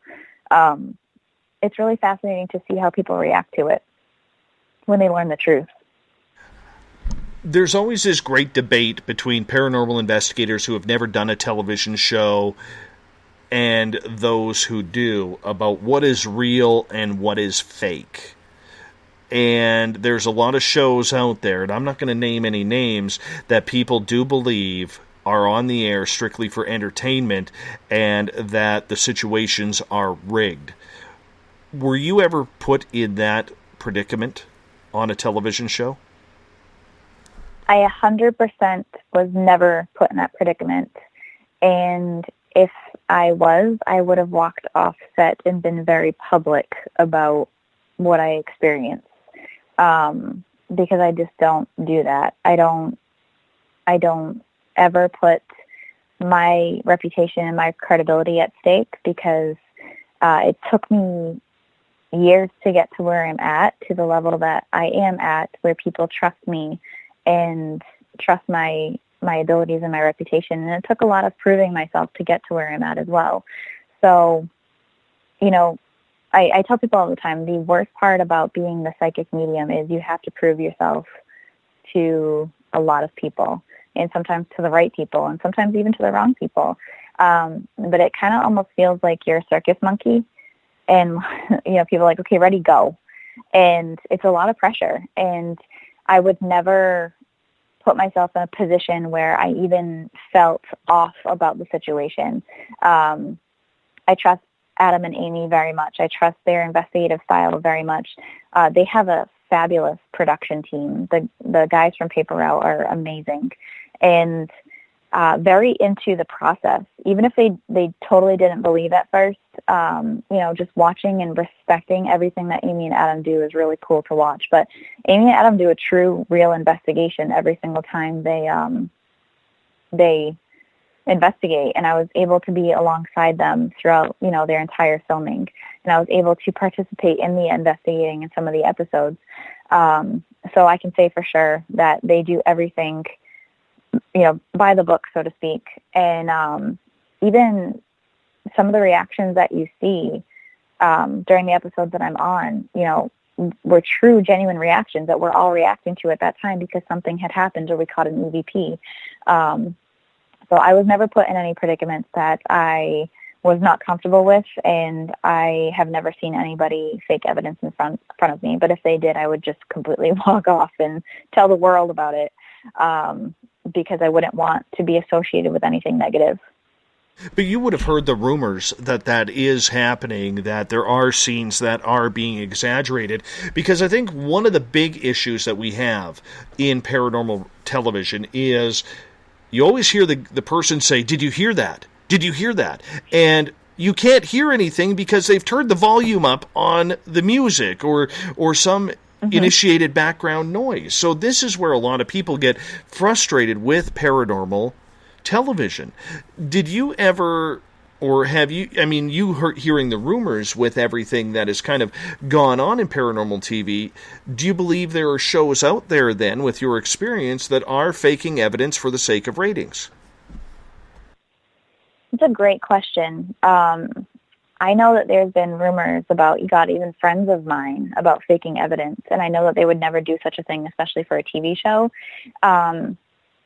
So that stuff is kind of silly, but people just buy so much into, what they hear or what they supposedly see or read on the internet. I have heard stories of other people faking evidence, and I'm sure there are people out there that are willing to do that. Just like, there's bad people everywhere.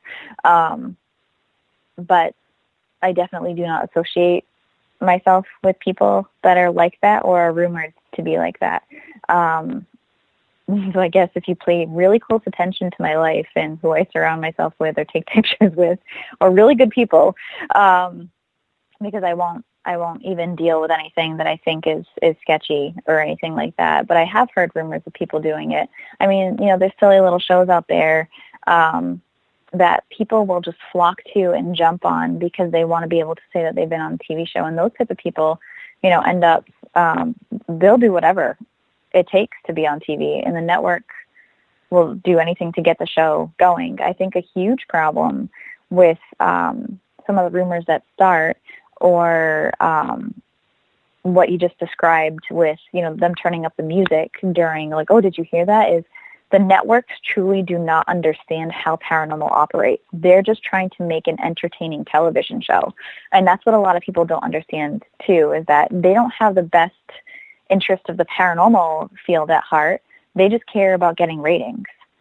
So there have been, production companies out there that have tried to do the wrong thing. There have been networks out there that have tried to do the wrong thing, especially in editing or, behind the scenes stuff. But, I know people that really cared about their credibility and their reputation and stood up for what they believed in during filming processes and said, absolutely not, that's not happening. We're going to do it my way. And I applaud them for that because, that we're trying to better this field, and we're trying to, make it so it's available to people to see truly, how the paranormal field operates, or an investigator operates, or, situations happen, and, how they make it through it. And networks don't care about that. I've heard straight from networks, like, show me where the demons are. Let's do a show on demons. And it's so funny because they think that's going to get them ratings. But, people that really truly enjoy the paranormal don't necessarily care about that. Or, you can't just produce one on command. So it doesn't work like that. I just want to mention, way off topic, not for you, but for our listeners in Canada and maybe in the northern parts of the U.S., check outside right now because apparently there is a beautiful northern lights going on. Aurora Borealis, whatever you want to call it. So take us with you and go outside, because I'm stuck inside right now, and usually if they're getting it on the east, I'm getting it over here. And usually it's right over top of my house. But I can't really look right now because I have a ceiling. So I'm a little jealous right now. I'll give you permission to run outside quick. I am so jealous. That's on my bucket list. You know what? You come up here. We'll do a little right. I live in one of the most haunted areas of British Columbia. So you come up here. Let's make it happen.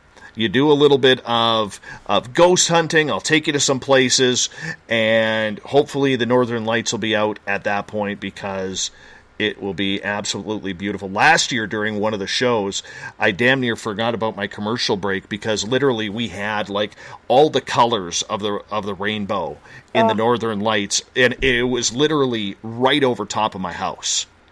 And wow. I was just like, you got to be kidding me. I got to go back in. I don't want to go back in, Right.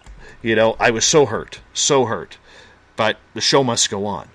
Right. Well, that's amazing. I hope to really experience that one day. So we'll have to talk about that off air and make it happen. Absolutely. I could take you to some real haunted places.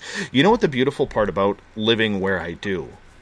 And once again, a little bit off topic here, but there are so many small communities here around me that have never been investigated. Buildings, museums, because most of Canada's population is within 100 miles of the U.S. border. 90% of the Canadian population is within 100 miles of the Canada-U.S. border. So you have all of this northern area, especially my area, where we're built right along the Gold Rush Trail. Areas that have never ever been investigated, ever, and haven't seen human beings for maybe 100 years. It's just waiting here. Wow. It is unbelievable. Yes. Unbelievable. Sign me up. Well, I love history. I'm such a history nerd. book a ticket. Book a ticket. Yes. I can't wait. We'll have to talk about it. For sure. I want to continue on with the conversation of paranormal television for a second, because I think it's very interesting that, a lot of people have the precognition that, paranormal TV is a setup. It is a real jive to the real community of paranormal investigators. How much have you been on the defensive personally regarding paranormal television and defending what you've done on TV? I have to say I was probably only attacked about once or twice, which is not that much compared to other people. I find myself defending Amy and Adam a lot, because they did Ghost Hunters, and now they're doing Kindred Spirits, and people will say things about their show, and, I take it as a personal attack sometimes because I was on their show. So talking about them is like talking about me because they asked me to be on there. I only had one real psycho come out at one point, bashing Amy and then bashing me and then bashing Amy to me, like on my personal Facebook page, when I announced that I was going to be on Kindred Spirits, and went into like their local town pages calling me a fraud and everything else because they didn't like Amy for absolutely no reason. But at that point, let them talk.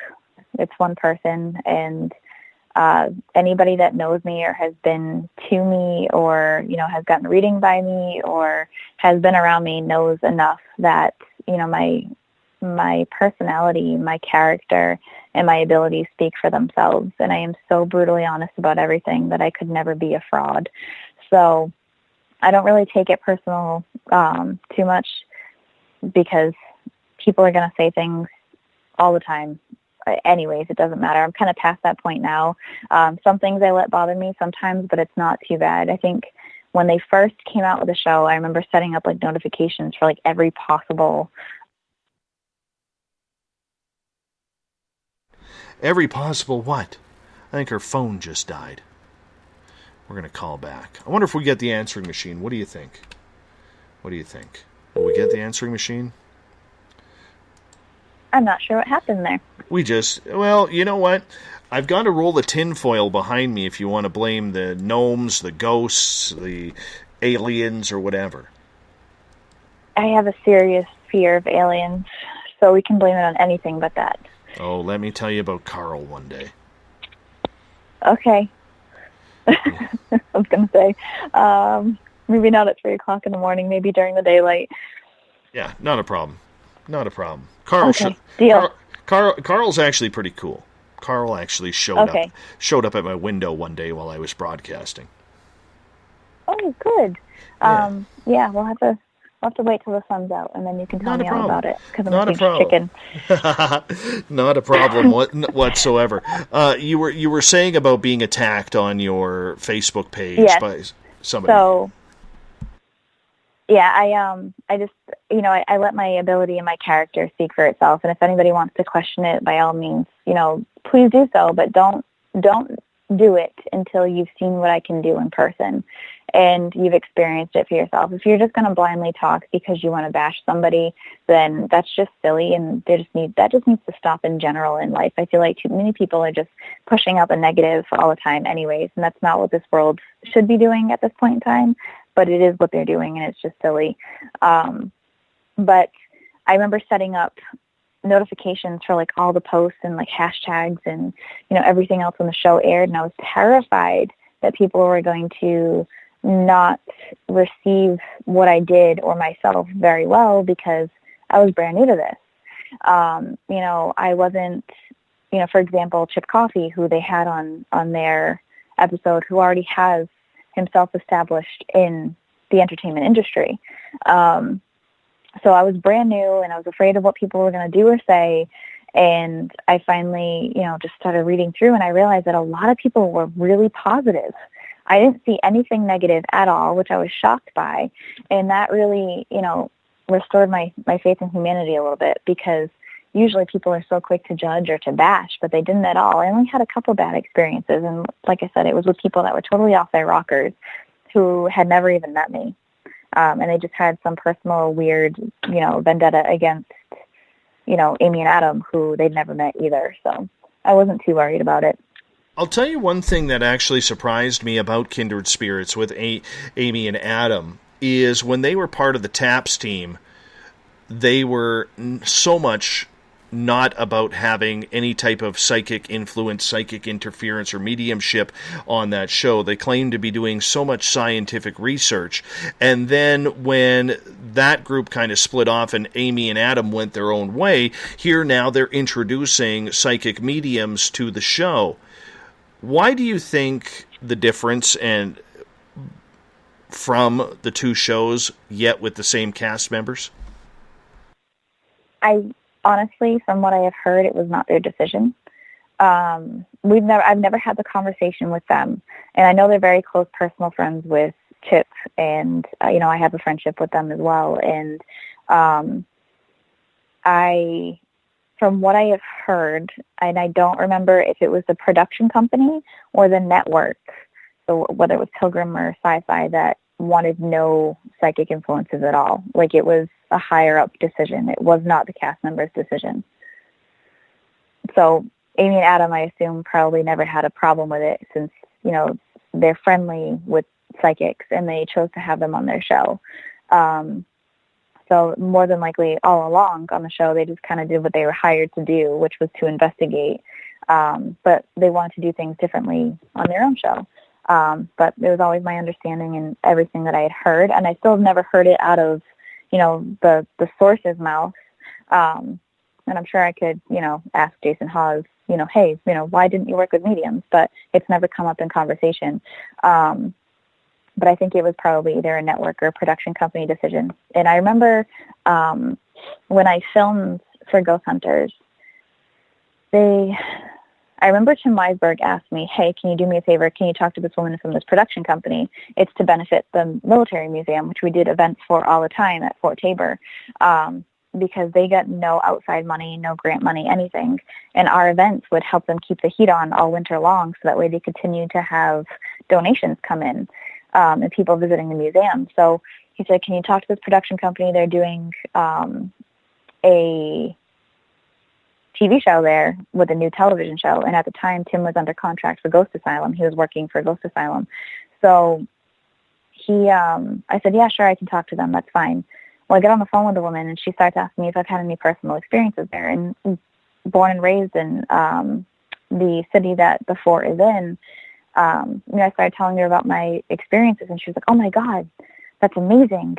I wish I talked to you days ago. We would, base the entire episode around this. I was like, oh, okay. And we started talking, and she's like, well, how did you know this? And I was like, well, I'm a psychic medium. She's like, oh yeah, no, this show is totally against, psychic mediums. We can't tell you that you're a psychic medium. It's like, okay, well, my experience can be experienced by anybody. You don't have to say that. I was just telling you that that's the reason why. And at the end of it, she's like, well, don't tell your friend Tim, but I lied to him, but I'm from Pilgrim. This is a Ghost Hunters episode. So that was my experience working with Ghost Hunters. I went and I filmed outside of their investigation. They were investigating, and I was filming somewhere else. But the production company themselves told me that we don't work with psychic mediums. So that was the closest that I got to the answer to that. But I've never had the conversation with anybody personally. Does that offend you? When you hear that, knowing the way you were brought up, who you are, you can't help it, that there are people out there in the paranormal community who are not accepting of psychic mediums and the tools that you bring to an investigation? I don't want to say it offends me, but I say I love a good debate, and let's talk about it. And you go ahead and tell me exactly why you don't want to do it, and let me show you what I can do. And I know that might sound cocky, but don't bash something unless you've experienced it. And if you've experienced it in a really negative way, well, tell me who you experienced it with. And if it was somebody like just off the street trying to make money, then, okay, I'm sorry you had to deal with that, but I shouldn't be punished for other people's bad behavior. I told people before, I've had a lot of people come to me and say, I had a reading and, it went horrible, and this is all they told me. And, I actually cringe at some of the stuff that people have experienced. And I want them to be able to experience the right way or the proper way or a really good experience of how it's supposed to be. I talk to people a lot of time and they're like, oh, I had this great reading with so-and-so and she told me all about these colors and numbers. And I'm like, that's not how a reading is supposed to go. But if it's their first experience, they think that that's the be-all, end-all, and they won't go anywhere else, which is crazy. And sometimes I come in and I start telling them all this information, and it's validating their loved ones, and it's so deep that they don't even know how to handle it. And sometimes it, it really rocks them a little bit, and that's kind of upsetting too. So it's a weird situation to be in, and I sometimes can't stand when people are so negative about it, because then it's like, you know what, I don't even want to try to prove you wrong. You just go on and live your negative life, and I'll keep doing my thing, helping people, and I'll stay in my own lane, you stay in yours. But there's some people that it's like, it's almost kind of, I don't want to say hurtful, but in a way it is like, oh my God, I just want to shake you and tell you there's a whole other world out there. Just allow me to show it to you. But I also understand that it's not the right timing for them, or they have to, feel it wholeheartedly and be okay with the decision. I have friends that work in the paranormal that have never gotten a reading. And if I told you some of the people that have been on TV shows that have never gotten a reading, you would be shocked. And they've said to me, like, when they're ready, they'll sit me down and they'll do their thing. I've had a couple of them, come up to me and say, like, we're friends with people, but we want you to read us. And they just tell me when you're ready. I'm not going to force you. I'm not going to, push it on you. I'm not that type of person, but I want them to have a really good experience, even though they've chosen to, stay away from it from, whatever point on. So I don't usually get offended. If you want to question what it is that I can do personally, then yes, it's offensive. I think the biggest issue that we have out there is we're reliant too much on technology. And I realize technology is the way to go. Technology will probably be what conclusively proves the spiritual aspect of life after death in one way or another. And, and I understand that, and I can appreciate that because there is science behind it. However, there is way too much, in my opinion, reliance on personal feeling. And, there are teams out there, and I have no problem. I've called out TAPS on this before. I don't have TAPS people or TAPS family members on this show because I don't agree with the fact that their only job is to go into a place and say whether or not a place is haunted. Because number one, you cannot control when the spirits are going to act up. Number two, right, you're not helping a client by confirming or denying their experience. And I have a real, bee in my bonnet, as I try and say it politely, about things like that. Not that I'm bashing what they do, I just don't like the concept of that it's either yes or no, and then we leave a client to deal with the rest on their own. I don't appreciate that. I think that serves the paranormal community pretty bad. When you go into a client's home and you hear their story, no matter how good or how ugly and bad it is, I'm assuming you're there to help out the client, not just confirm what is happening or what is not. Correct. So I actually stopped going and doing private residential cases a while ago because once people think that you have a connection to getting them on TV, it kind of becomes a circus. So it just kind of became like, you're getting calls for help for a free reading, or you're getting calls for help because they think that you're going to put them on television because so-and-so. And I stopped doing that. But when I did, I was going in there to help whoever was living there with whatever might be going on. And I'm still very scientific in everything that I do, too. I'm very logical and analytical. And, I start with, could it be something that's in the home? Could it be something that, is malfunctioning in the home? Or, is the noise that you're hearing like your dishwasher that's malfunctioning? Little things like that I try to be overly aware of. But I do my thing, and, I find out who the spirit is, what it is that they want, what they're trying to accomplish, what they're trying to get across, and I go from there. And depending on what the client wants. And I always ask permission. I don't just go in there and start waving my arms around and trying to magically make everything cross over and disappear. I ask the client, what is it that you want? Because the client has to understand what you're doing. And I've had people say, well, I don't want you to come to my house and cross anything over because I don't want my grandfather to go away. Well, that's not how this works.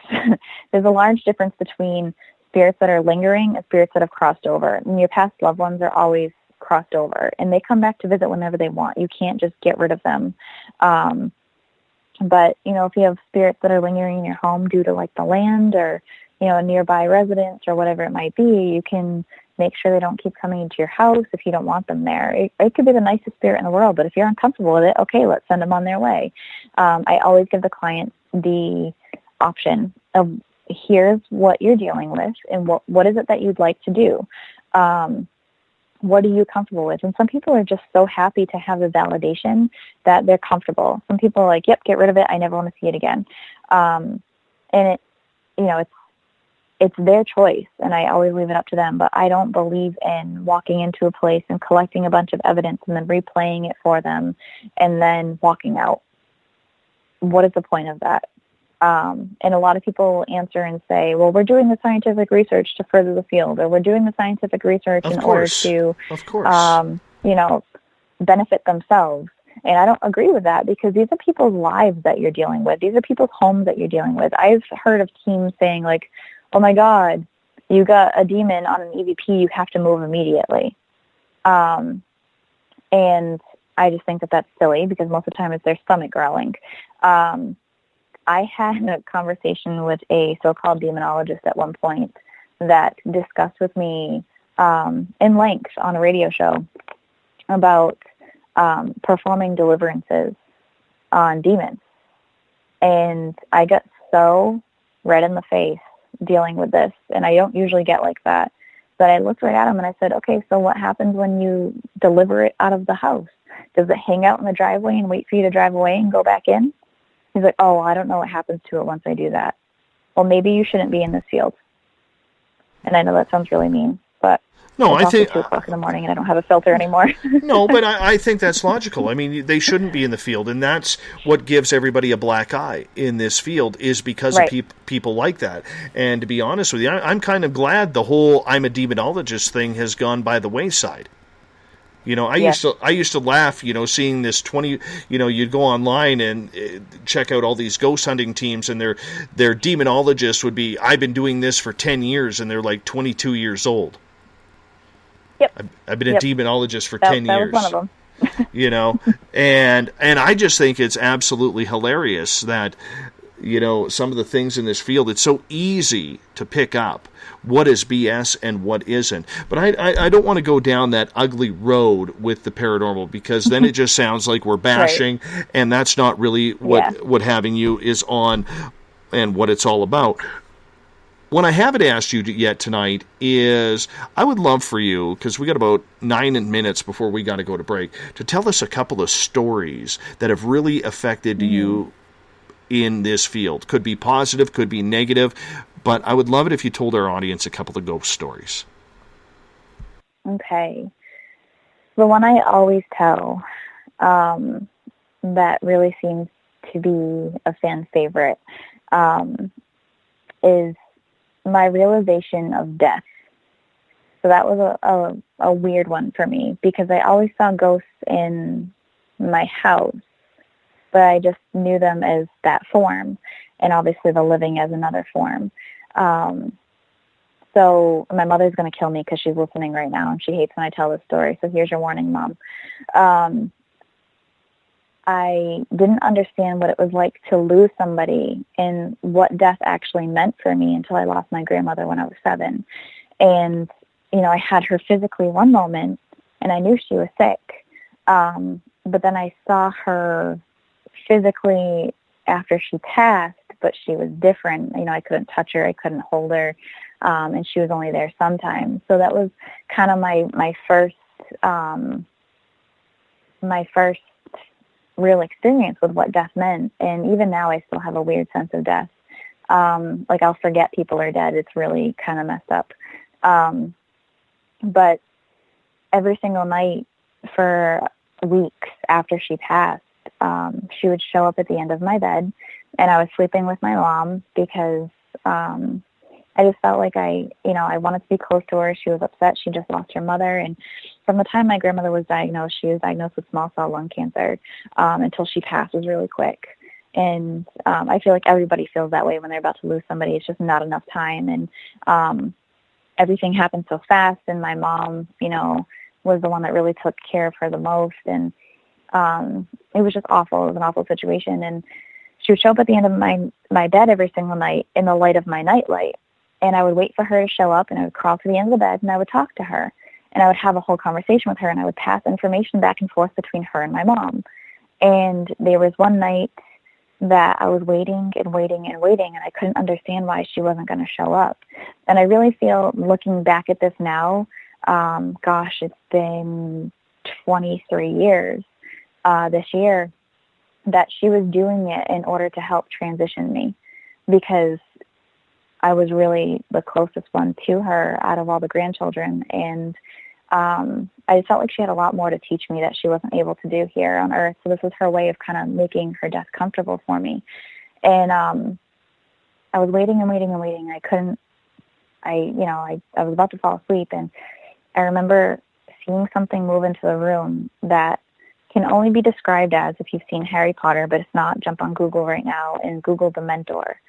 And I remember watching it move into the room, and it was black, and it had like the edges of it were kind of like shredded and moving kind of with it, and it was really weird. And I remember it moving in front of my nightlight and blocking out the light, and it was floating. I had no idea what it was, and my mom was asleep, or so I thought, and it hovered over both of us, and like no light in the room at all. And I remember just feeling so dreadful and so frozen, I couldn't even scream. And I remember looking up at it, and it had red glowing eyes, and it was making this weird growling noise. And I couldn't believe what I was seeing. It was like just this moment of shock. And at that moment, my grandmother showed up and started to tell me how to get rid of it. And I remember being so terrified. Like I could just move my eyeballs, and that was it. And I was like darting my eyes back and forth between my grandmother and this thing, my grandmother and this thing. And I still remember like clear as day what it looked like I'm visualizing it now. And I remember doing everything she said, and the thing popped out of the room like a balloon, and I could see my light again. And I remember thinking, like, what just happened to me? At that moment, my mother let out the loudest, most blood-curdling scream I have ever heard in my entire life. My father came flying up the stairs, not knowing what was wrong. And she started explaining to him everything that I just saw. And I remember still sitting there so shocked. I couldn't cry, I couldn't scream, I couldn't move. And she was so concerned for me. And it was the weirdest situation I think I've ever dealt with. And I've only seen something like it probably less than 10 times in my life since then. But I can recognize it right away when I'm anywhere near something like it. And it was very bizarre. But come to find out, that day my mom had stopped off, just on the side of the road. I think we were on Cape Cod, to get a reading from someone, but that woman never closed out the reading properly. So we think that whatever it was just, came right through and followed us home. So that was probably number one weirdest thing that's ever happened to me, and I was only 7. Incredible. That is actually kind of freaky. It was definitely freaky. To have that happen, yep. I mean, so young and be so traumatic in that way. I mean, how could you handle it as such a young child? I feel like I just had a weird understanding of what it is that it was, and understanding of what my grandmother explained to me, and just like not really knowing what psychic was, but understanding what it was when it was said to me when I was younger. It's hard to explain, but I've always just had this weird sense of just knowing what was happening. Like it was just an understanding that was there like lifetimes before. It's kind of how it felt. I just knew what I needed to do. We have a couple minutes before we got to go to break here at the top of the hour. And I want to get in a question from Sam here. She said, Stephanie, if it was always a ghost, I have noticed otherwise. Can you sense other things besides ghosts? Yes, actually. I actually am, ghosts described as things that have, lingered here and not passed on. I can experience spirits that have passed on and crossed over. I've experienced what most people would describe as divine energy, so angels or anything in that realm. Obviously, just describing the situation that I dealt with, more on the evil side of things. But I also have been able to see and experience and communicate with elemental spirits as well. Since I was little, I've been able to see fairies. And that was probably one of the weirdest things that I was able to experience in my lifetime. And I have really vivid memories of playing with them when I was little. And I kind of grew out of it for a while, but I started seeing them again when I was pregnant with my daughter, which was a really weird experience for me. I actually thought I was crazy at one point. I went to go have my eyes tested and everything, and then I realized what it is that I was experiencing because I had the memories from when I was a kid.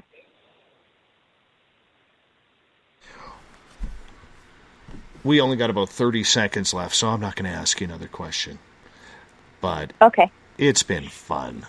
It's been real fun. Yeah. How you feeling? How's your energy? I say let's keep going. Yes, I knew you would. I told you. I called the shot. You did. Yes. Yes, I'm so excited. All right, we are going to hop out for our final break of the night. Stephanie Burke was only going to be here for 2 hours, but we're just so damn fun around here, and we're having such a good time. We're going for hour 3. And the thought of the Dave coming up after this on the mighty SOR. Are you tired of being blocked, shadow banned, or placed in jail for simply posting your thoughts on social media? Social Media Freedom can take care of that for you. Social Media Freedom is the newest and one of the best free new apps that allows you the freedom to post what you want, when you want. It takes seconds to download from your app store. Come join the tribe at Social Media Freedom. It's time to set yourself free. The first annual Caribou Paracon is happening September 28th to 30th in the 108 Mile Ranch, British Columbia. Brought to you by the Canadian Society of Questers and Spaced Out Radio. Come listen to our featured speaker, Grant Cameron, along with Elizabeth Anglin, Paisley Town, Mike Moran, Eric Cooper, and more. It's a 3-day supernatural adventure at the Spruce Hills Resort and Spa. Tickets for the weekend are $150 Canadian. The Caribou Paracon, celebrating everything paranormal. A timepiece is a reflection of who you are, and what better way to show off the real you than with an Escape watch? Escape is a lifestyle brand accessorizing your days and nights. Choose to escape and create the life of discovery that you deserve. Dream, play, unite with your own personalized Escape watch. Head to escapewatches.com. There is no time like the present to enjoy your escape. Use promo code SMF2017 for your 20% discount today. Looking for a place to advertise at a very reasonable cost? Look no further than Spaced Out Radio. SpacedOutRadio.com has an advertising tab that you can click to check out our daily, weekly, and monthly packages to play on the radio, or our website including social media. From commercial spots to banners, we have it all. Check out our competitive pricing today.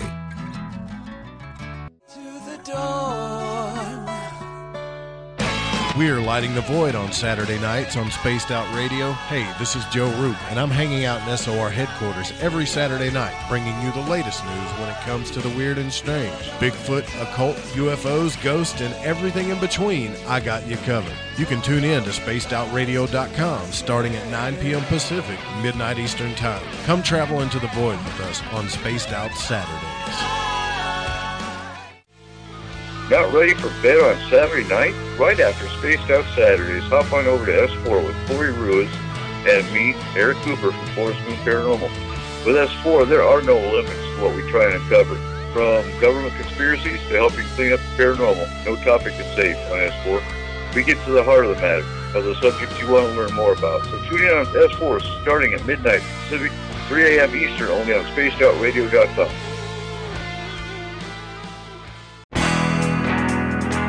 There's stories, then there's the truth. Do any of us really trust the news anymore? This is Jamie Sexton, owner of Rebel Planet News. The third Thursday of every month, I appear on spacedoutradio.com to bring you the truth you deserve, without mainstream media lies or alternative media fear-mongering. We'll get to the heart of the story and deliver the truth you're seeking.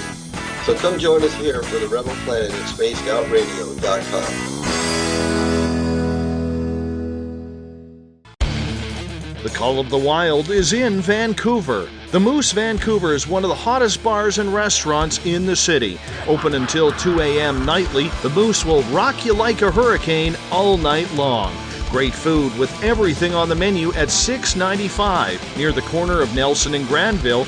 Get your horns up and come rock with us. The Moose Vancouver, the official rocking bar of Spaced Out Radio. Visit purpleplates.com today. For over 40 years, the Purple Energy Plates have been delivering amazing results for their many customers. Inspired by the great genius Nikola Tesla, the harmony, healing, and energetic effects of the plates have proven over and over to be beneficial and often miraculous to thousands of customers. Check their site for daily specials and choose from their many energy products. You won't be sorry. Visit them today at purpleplates.com. This is Eric Markham, news editor for the Spaced Out Radio's The Encounter Online. We have put together a great team of writers and journalists from all over the world to bring you top-quality paranormal stories, from alien encounters to the latest conspiracies. You won't find any of that fake news here. True stories and top-notch reporting as we look to bring these experiences to the mainstream. The Encounter Online, only at spacedoutradio.com. Do you want to know the truth? Do UFOs exist? Are aliens real? Are the governments hiding the biggest secret in history? We're UFO seekers, and we're on a hunt for the truth. Subscribe to our YouTube channel and follow along with us as we journey across the United States, visiting UFO hotspots and alien hotspots, trying to document the UFO phenomenon. Catch us on Spaced Out Radio every third Monday of the month as we discuss Area 51, UFOs, and more. And also, don't forget to subscribe to us on YouTube. You hear footsteps in the empty room above you. A rocking chair begins rocking by itself. Don't be afraid of the things that go bump in the night. Reach for Spirit Storybox, the iPhone app the Huffington Post UK called the only ghost hunting app you will ever need. Spirit Storybox. The spirits are telling their stories. It's Cosmic Sundays with me, Elizabeth Anglin, in Cosmic Passport.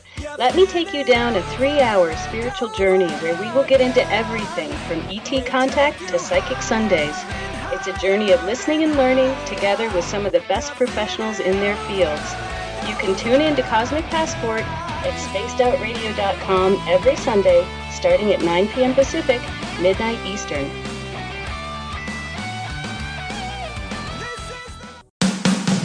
The views and opinions expressed by tonight's guest and topic of discussion do not necessarily represent the official policy or position of Spaced Out Radio, Spaced Out Weekend, Spaced Out Radio Limited, its hosts, syndicated carriers, or anyone associated with this broadcast.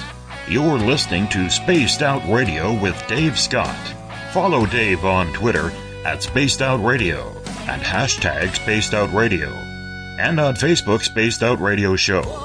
Now, back to the program. Welcome back to the third and final hour of Spaced Out Radio tonight. I am your host, Dave Scott. Great to have you with us. Tomorrow night on the program, we have Dark Waters coming in. He's going to tell us the spooky stories that he's ever covered that people have reported to him. Dogman, Bigfoot, ghosts, poltergeists, gnomes, whatever it may be. I hope he doesn't bring up any gnomes. But we get going to 9 p.m. Pacific, midnight Eastern Time at spacedoutradio.com. We want to welcome in everyone listening in on WQEE 99 Rock the Key down in Noonan, Georgia, home of The Walking Dead. We are live as well on the United Public Radio Network, 107.7 FM in New Orleans and over 160 countries around the world. We are also live on spacedoutradio.com, Spreaker, and we are also live on the Fringe FM. Make sure you download the free app to the Fringe FM so that way you can listen to us while you're on the run as well. Bill Cardwell has set the password for tonight in the SOR Space Travelers Club. Dafifi. Dafifi is your password. Make sure you use it wisely, Space Travelers, as Bill sets the password each and every night right here on the mighty SOR. Now, if you want to follow us on social media, you can do so on Twitter at Spaced Out Radio. Check us out all over social media, actually. You can find us on our YouTube channel. Go to youtube.com/spacedoutradio.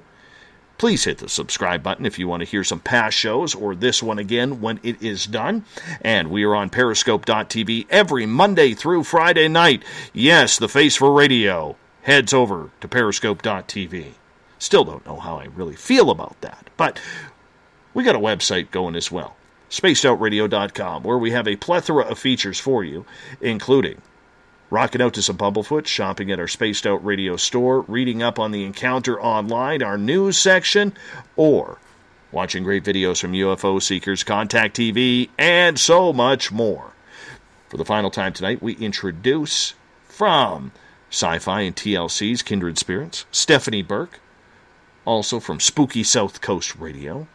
She is a multi-talented, multifaceted psychic medium. There we go. We finally got it out. Stephanie, way to keep the eyes open and keep going. You're a trooper. You are a trooper. Thanks. I'm trying here. Glad you're having fun, and thank you so much on behalf of our audience for sticking around. I really do appreciate that.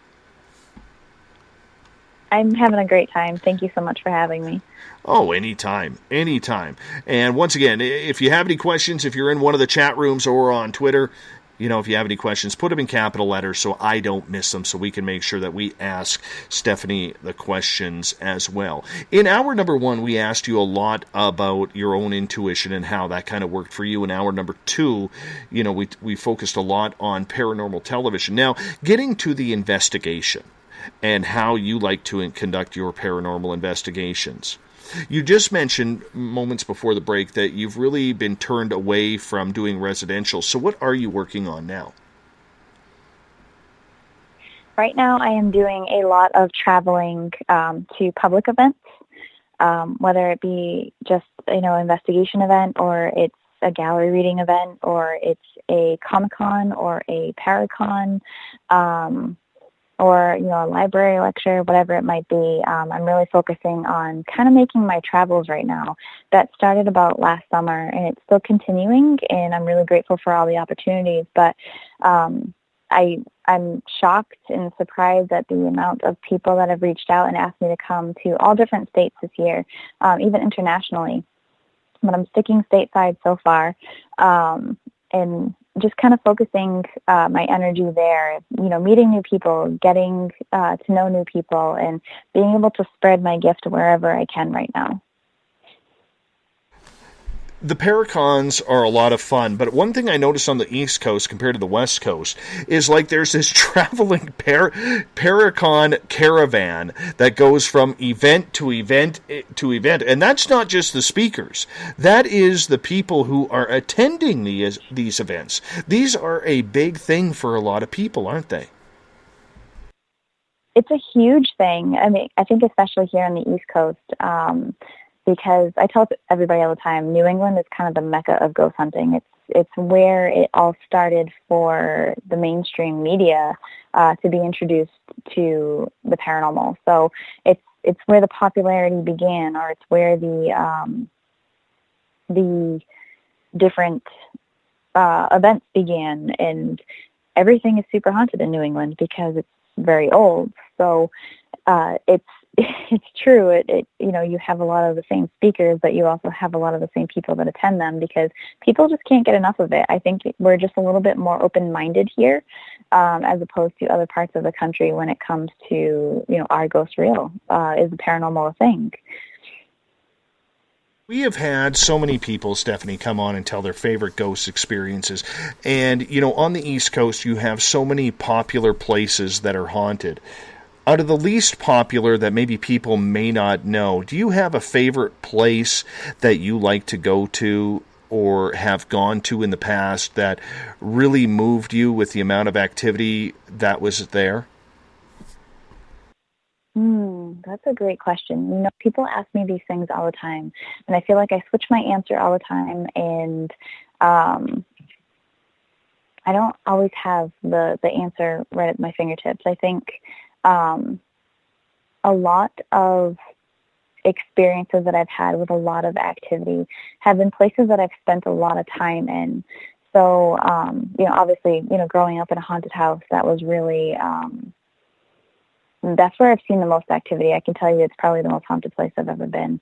As far as a public place to go, gosh, there's a lot of places that I have been that I've experienced some activity that's really, changed my my outlook on the paranormal. But they're very common places. I think my first ever, real investigation was probably the Lizzie Borden house. Which a lot of people have been to. I've seen a lot of activity there. I've experienced a lot of activity there, but I also have 10 plus years of investigation invested in that house as well. I am definitely right now kind of broadening my horizons, so to speak, in the paranormal, and moving out of New England, which, I made a joke last year. I had my first trip down to Nashville. My friend had put on an event down there and asked me to come and do it. And I joked for months, I'm going to meet my first Southern ghost. But it's very different down in the South. I haven't made my way out west yet, and I'm kind of excited to eventually do that. But New England has a lot of old places that, just have so much history, and I think that's what really attracts me to these places is the possibility of the history being attached and who you can communicate with. I experience things a little bit differently than most people. I can go in and excuse the noise in the background. My dog is scratching his collar. I can go in and have an experience no matter what, whether there's activity or not. So being able to have the experience as a psychic medium is very different than, asking for different places or people or spirits to move objects or, make noises or EVPs or anything like that. But I think one of the coolest experiences that I had was the Nathaniel Green Homestead in Coventry, Rhode Island. Not necessarily for the investigation factor, but I was walking around with the museum curator and just reading the property, and it's a place that I didn't even know existed. They don't usually allow people in, and they started to open it up to select amounts of, ghost hunters in order to raise money for the location. And I walked through and I was describing, who I was speaking to, and I remember the museum curator just bursting out in tears. Like, oh my God, did I do something wrong? Did I say something wrong? Are you okay? And he had to, kind of collect himself a little bit and say to me, do you know who you're talking to right now? And I said, I haven't even gotten that far, but I described, the look, the plans, the personality, all these key factors. And he said, I don't think you understand. He's like, you're speaking to Lafayette. He's like, that was George Washington's right-hand man. And I said, well, I know who Lafayette is from my history books, but they didn't tell me that he actually used to frequent this house and, plan the Battle of, Rhode Island and everything there. So it was really interesting and a shocker for me that someone that I read about in history books for the longest time, I was actually having a conversation with. What's that like to talk to somebody of that historic value?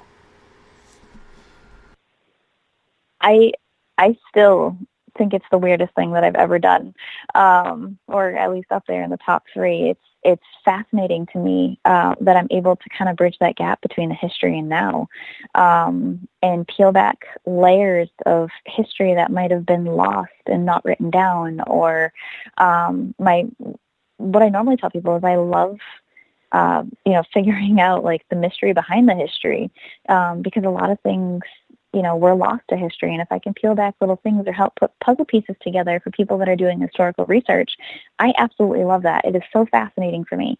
I love, love, love going into a historical place or a home or wherever there is a mystery and piecing together whatever it is that they're trying to do totally on my own, going in blind, no research ahead of time, no information ahead of time.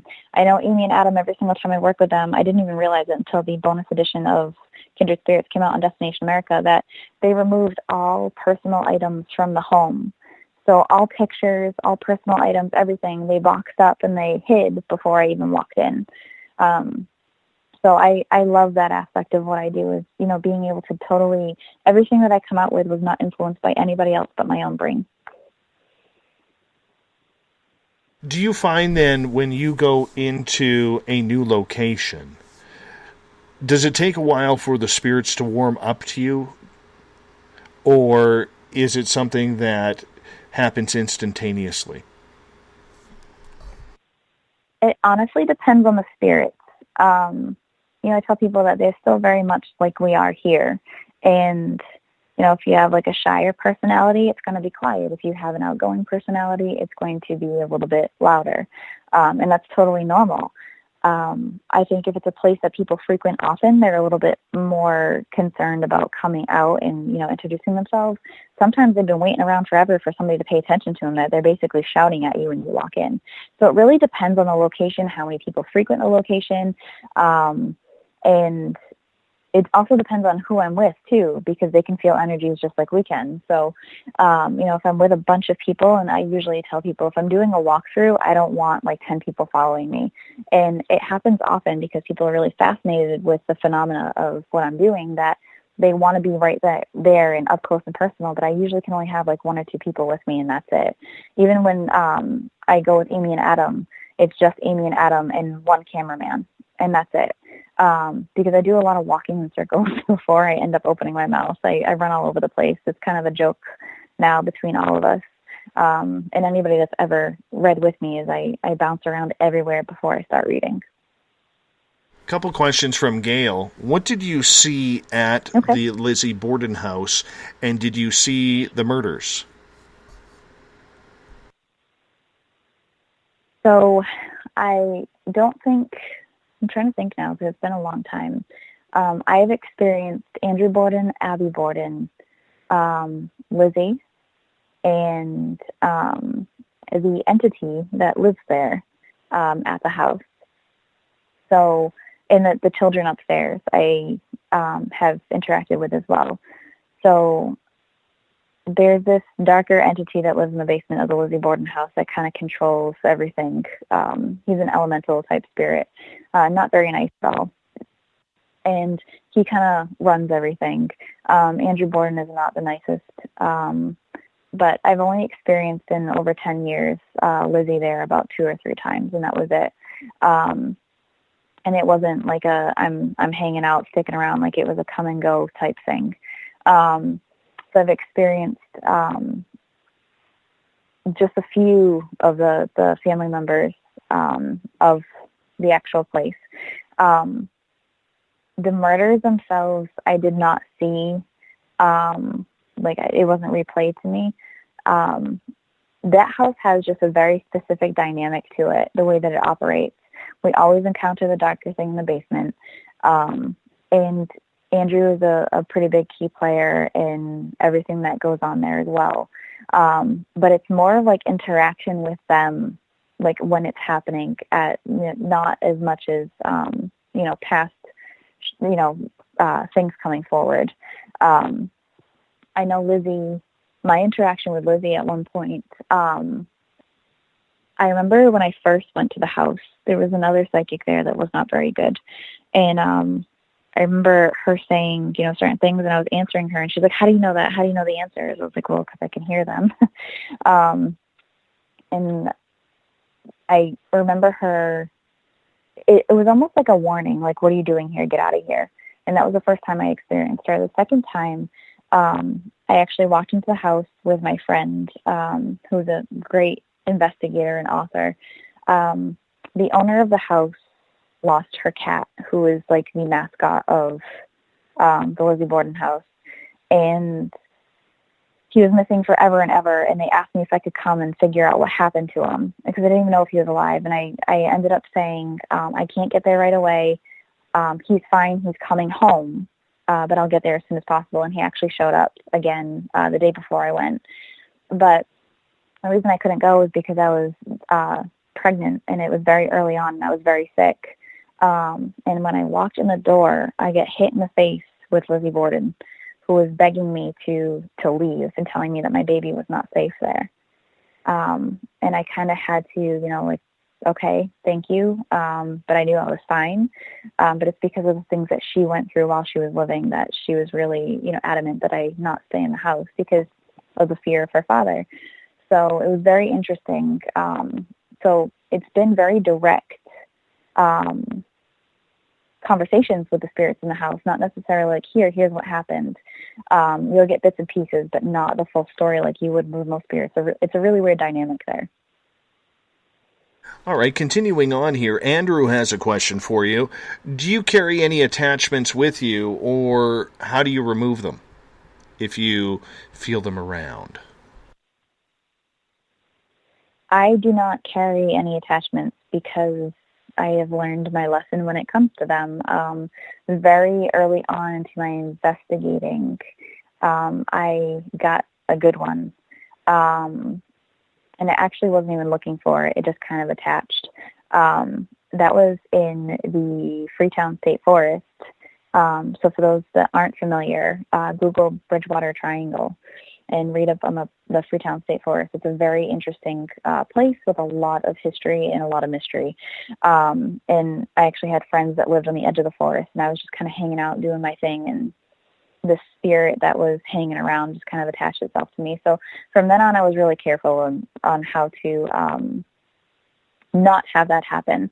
But I actually had to have a friend who ended up being my Reiki master teacher when I learned the art of Reiki remove it for me. Because it was a pretty good one.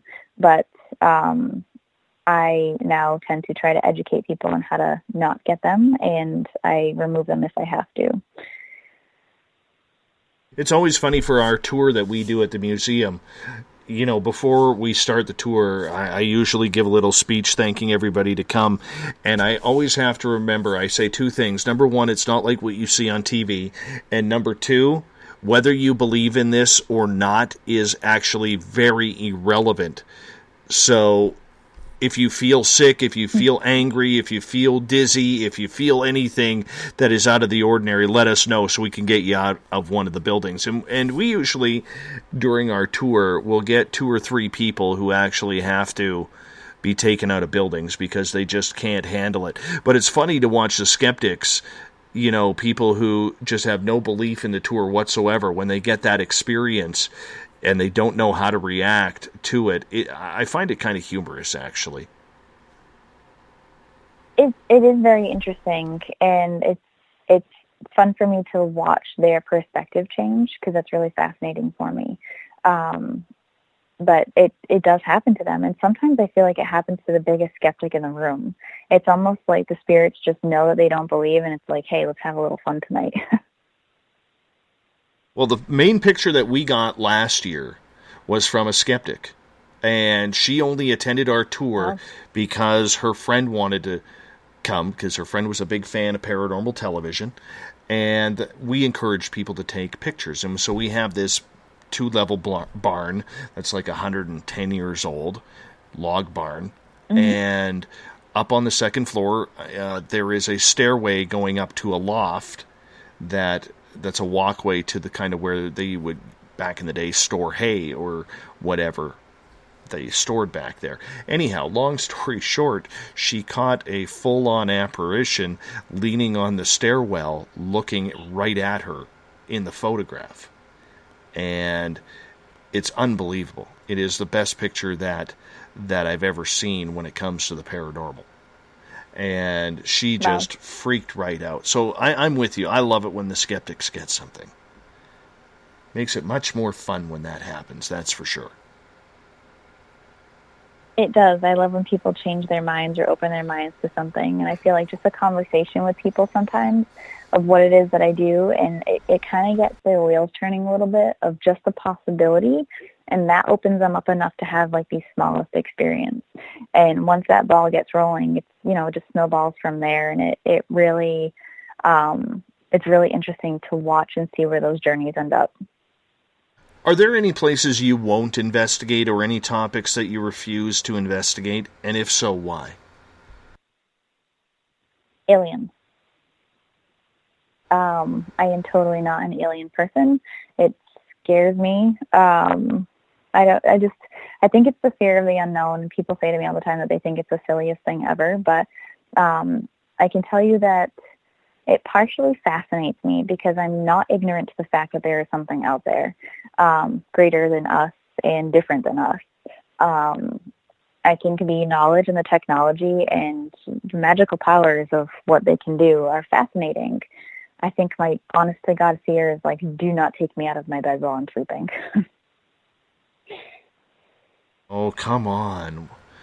You don't want to wake up to little gray dudes running around picking up your feet?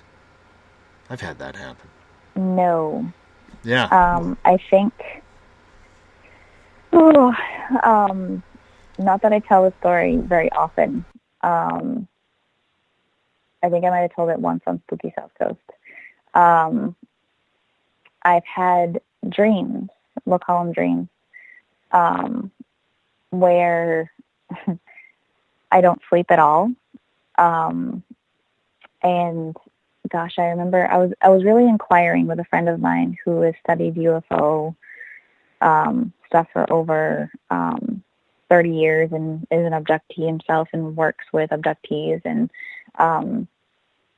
I was asking him a lot of questions, and then I started to have a lot of experiences, which I was not okay with. And I remember having a dream where I was visited by these, I call them like star beings, because they were kind of like androgynous and like they looked like the galaxy, like no features or anything, just like a humanoid form that looked like the galaxy. And they were putting me through all these weird psychic tests. And when I didn't do it to their satisfaction, they made me start over from the beginning. And I remember waking up and I felt like I didn't sleep all night. Like I was exhausted and I couldn't take it. And it happened a couple times and I was finally like, enough already. I don't know what you are. I don't know what's happening.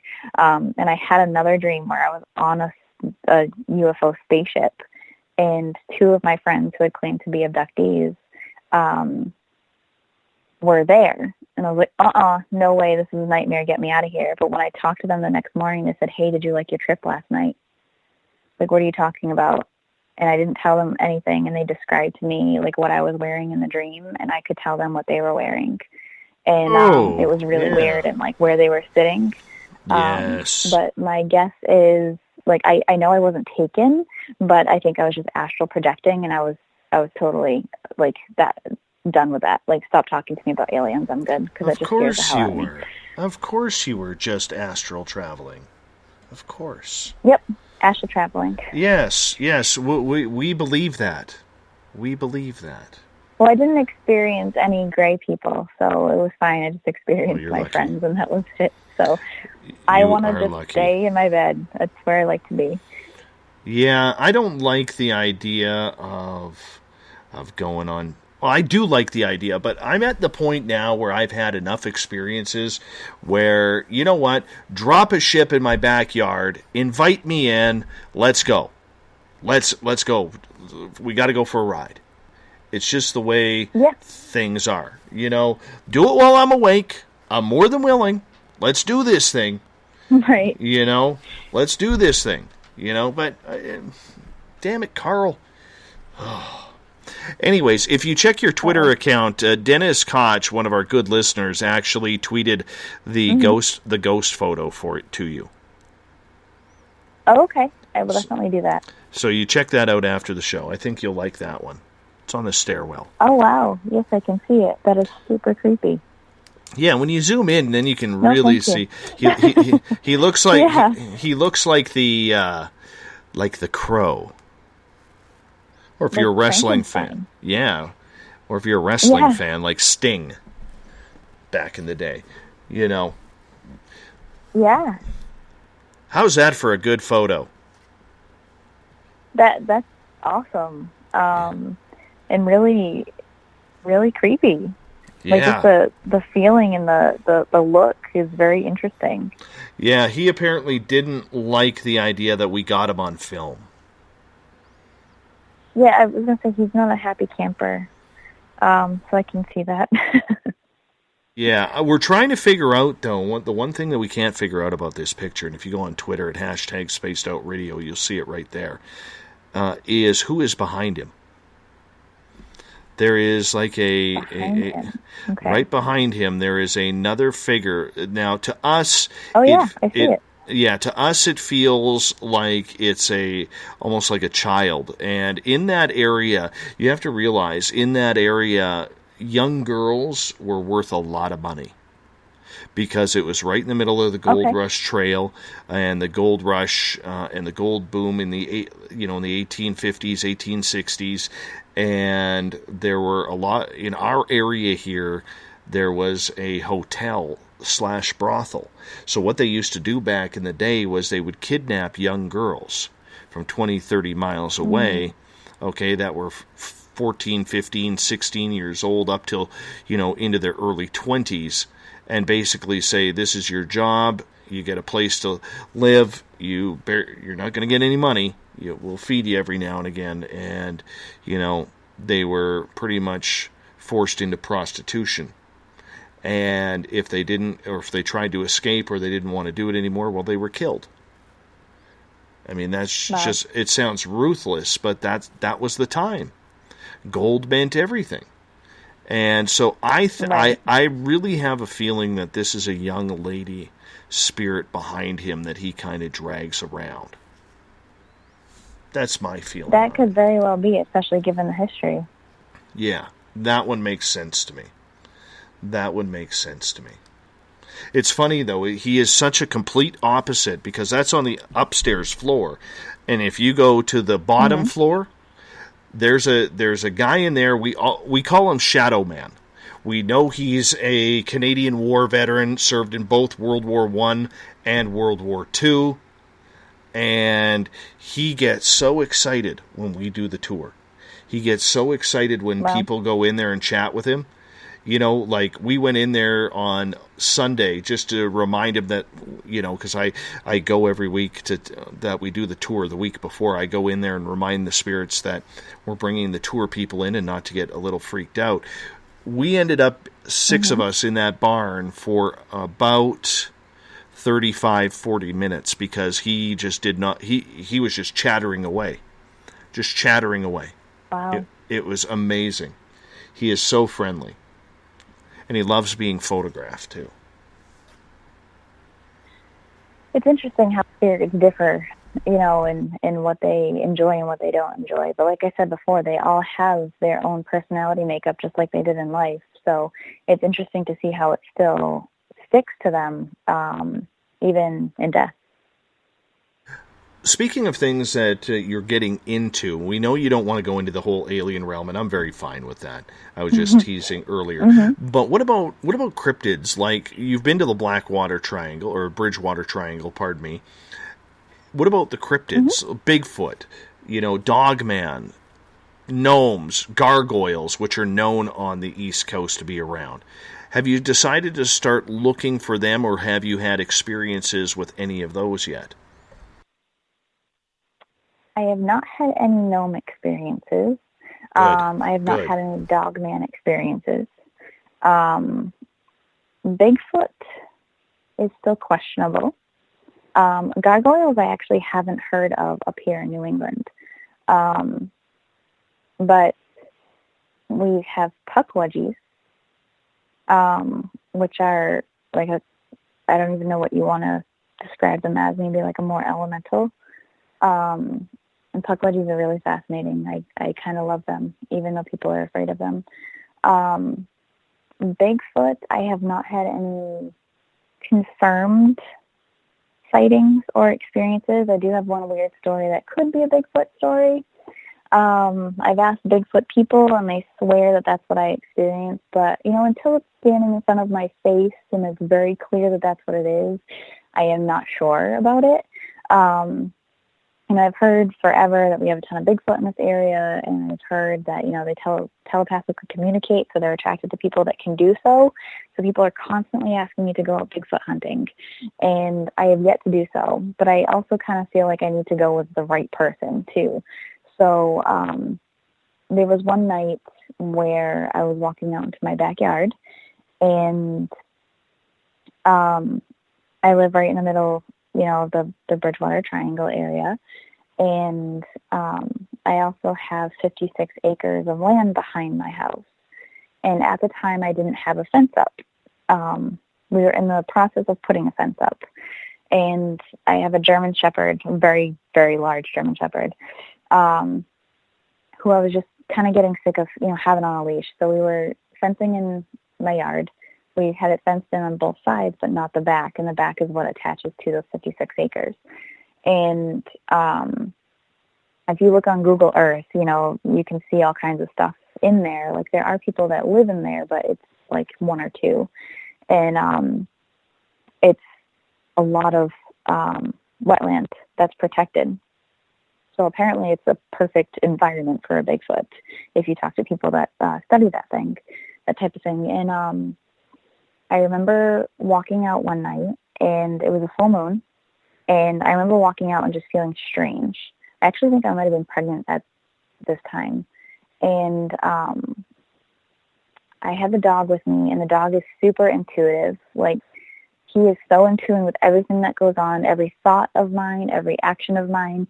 So he perked up, and I was waiting for the hair on the back of his neck to stand up, because I was always afraid of deer, skunks, whatever it might be, in the backyard, or any type of, coyotes. We have, wolf hybrids back there, and I didn't want to be stuck in the backyard, home alone,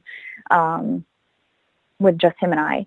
And I remember him just acting strange, but his hair wasn't standing up, and I couldn't figure out what was wrong, but his ears were, flopping all over the place. And I just said, whatever it is, just, hang out, stay far away from me. Just let me get this done. And we had just knocked down the tree line because we were putting the fence up, so you could see clear into the field behind my house. And it was a full moon, so everything was illuminated. It was a beautiful, clear night.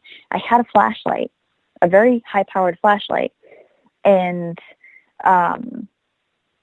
I had him walking around, just before bed. It was super late. It's probably like 1 or 2 o'clock in the morning. And I still remember, like, the closer I got to the back of the yard, I was feeling stranger and stranger, and I couldn't figure out what was wrong. So as I got closer and closer to the backyard, I remember, like, oh my God, hurry up, let's just go back inside. And I look up, and there's something staring at me with green glowing eyes. And I remember flashing my flashlight over there, and I couldn't see anything with the flashlight, but whatever it was still staring at me. And the moon was out. I could see everything in the field but what this creature was. It was like a black shadow. And it was very tall. It was very large. Its eyes were not like a cow or a horse, where you could only see like one of them. I could see the whole. And I remember thinking, like, is this the biggest wolf I've ever seen in my entire life? But it didn't seem like it was, on all fours. It was very strange, but this thing was huge and massive. And I remember just looking at it and saying, I don't know what you are. Just let me get back in the house. You can continue doing your thing. I will do mine. And that's the end of it. And my dog was standing there just staring at it. And this dog is, before I basically rescued him from being sold to a federal agency. He was trained to be a police dog. And he is so overprotective of me, and he was the worst when I was pregnant. And he didn't go after this thing at all. And I couldn't figure out why he wasn't going after it, because I figured, it's gigantic and he's with me, he should be. So I don't know if it was just like this weird understanding that it didn't have any ill intention. And I was just thinking, like, this thing's going to eat me. It's going to follow me back into the house and it's going to eat me. And I was terrified. And I remember thinking, like, I'm crazy. It's maybe a piece of farm equipment from the person that lives back there. Like, this is going to be fine. He had random animals. To the point where, like, I used to hear this thing screeching at the top of my at the top of its lungs. And my friend came over and was like, oh, that's a peacock. I had no idea that there were even peacocks back there. So I'm like, it's just some random animal. I'm such a city girl living in the country. And I went out there at like 5 a.m. the next morning because I needed to know as soon as like dawn broke what this thing was, and there was not one thing there at all. So I don't know what I experienced, but explaining that to other people swear it's a Bigfoot, especially people that research it. I don't know because I couldn't see details because it wouldn't even reflect my flashlight. So it's still a mystery. In your gut, what do you think you saw? My gut tells me that I experienced something that was not what a typical farm animal was. I think what really threw me off was my dog's reaction to it. And like, I was freaked out. My hair was standing on end. It was a very electric feeling, but I wasn't terrified. So if I really thought it was something that was going to cause me harm, I feel like I would have been right on top of that. I just felt very strange. It was a very strange interaction. I don't know if I want to call it a Bigfoot because I'm still that type of person that needs to 100% validate what I saw in order to say that's what I saw. But it actually took me a long time to even tell that story. And I think that's probably the second time I've even told it publicly because I'm really not sure what it was. But I can tell you the feeling it gave me was like a feeling I've never had before. They give off this peaceful yet scary energy, don't they? That's probably a really good way to describe what I was feeling. Like, I was calm, but I wanted to freak out because I was unaware of what it was. Did your dog not freak out? Was he not scared by this creature? No. Totally silent. Nope. Did not bark once, did not react to it, Really? just stood there and stared at it. Yeah, So and then he just turned around and walked back into the house. It's almost like the dog and this creature must have had a previous experience together, just hanging out or something. Either that or it was just like a weird mutual understanding, because if they can communicate telepathically, then animals can as well. And this dog is so intuitive. And like, he is so on top of everything that I was like, maybe they just kind of had a quick little telepathic, conversation, and we turned and went on our way right back into the house. And, we were right at the back of the property, and, I'm an acre away from my house. It's kind of a long walk, especially when you're pregnant. And, I didn't even want to turn my back to it. I was so freaked out, but the dog walked behind me. He made sure that he, was in between me and the creature. And normally he'll run right in front of me and kind of like drag me up the yard to go back into the house. And he made sure like he stayed behind and we walked back. It was a really, really strange experience. And it almost felt like it was in slow motion. It's weird though, because I had my encounter with two of them a couple of years ago in 2014 or 2013. Mm-hmm. And I had the exact same feeling. Like they were absolutely mesmerizing. There were two of them less than 100 feet from me. And, mm-hmm. The first one was kind of hiding behind a tree. The second one we saw walk through this tree branch that was shaking, which makes me believe that there was a third one there because something had to be shaking that tree where the second Sasquatch walked through. Right. And so while I was looking at that, I just remember thinking, don't run, but I got to get out of here as quickly as possible, even though I felt no fear whatsoever in that experience. No fear whatsoever.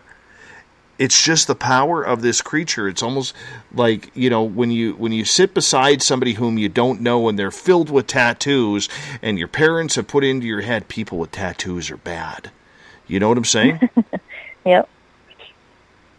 It's almost like when that happens, that same type of feeling. Like you get good energy, but there's bad energy coming off of it as well.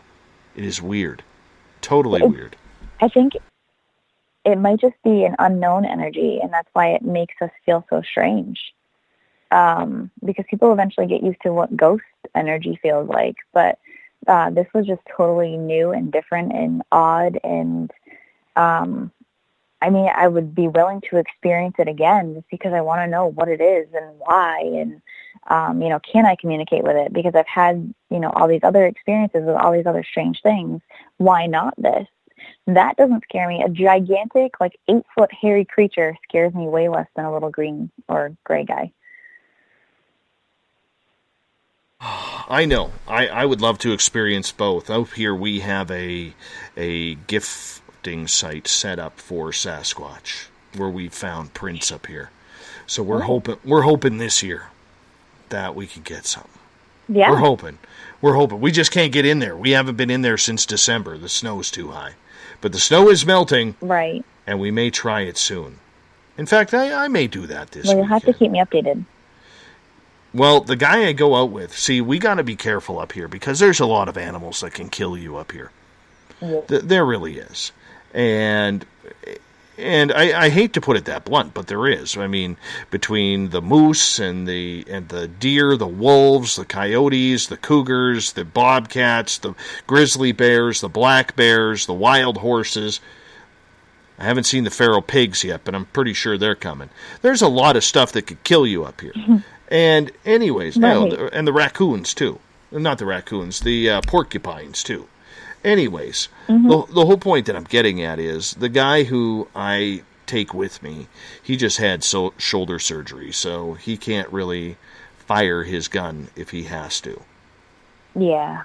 So I don't have my hunting license, so therefore I do not own a firearm because you kind of need one of those up here as a license. Yeah. Right. That's probably for the best. All right, we're going to have some fun here. We got the thought of the day coming up right now. Come on. There it is.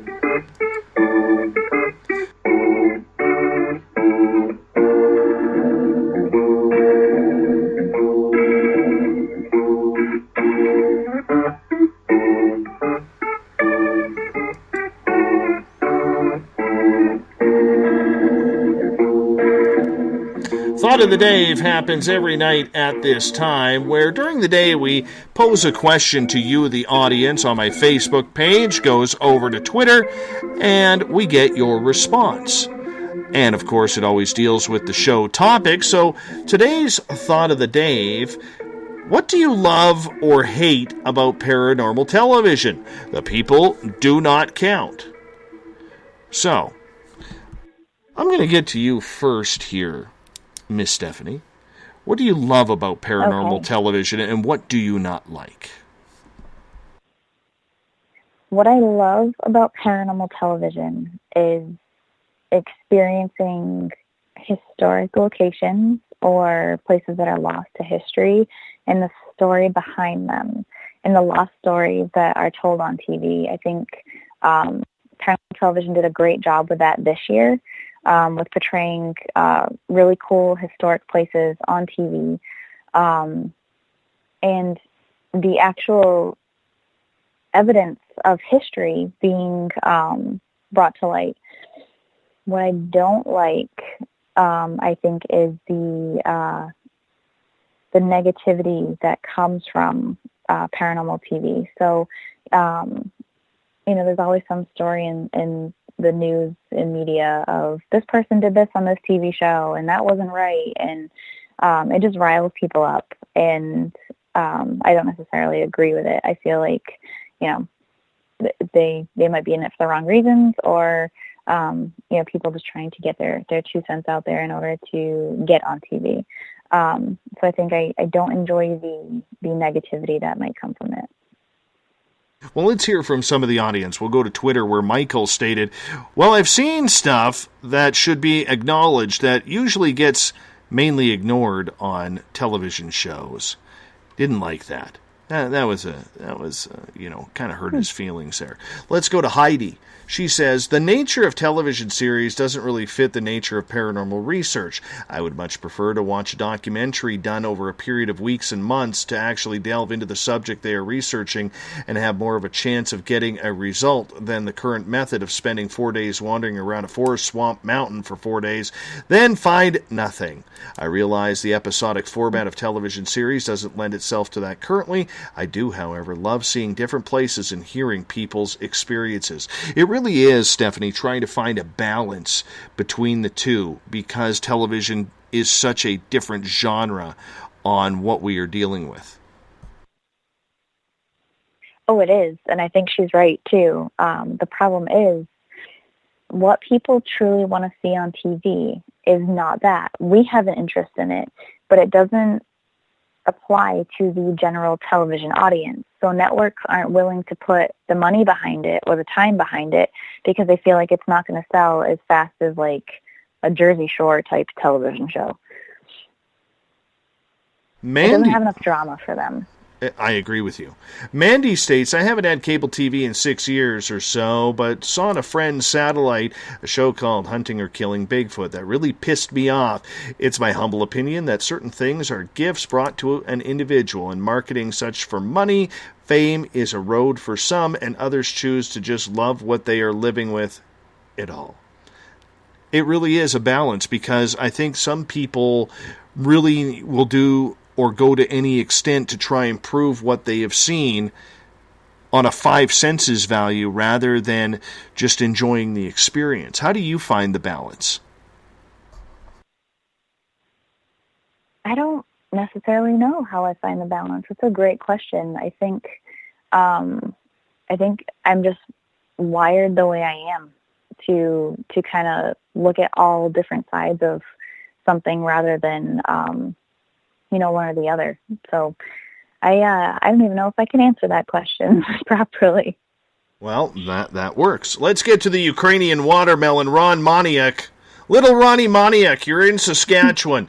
Do your famous wave because everybody can see you on the flatlands.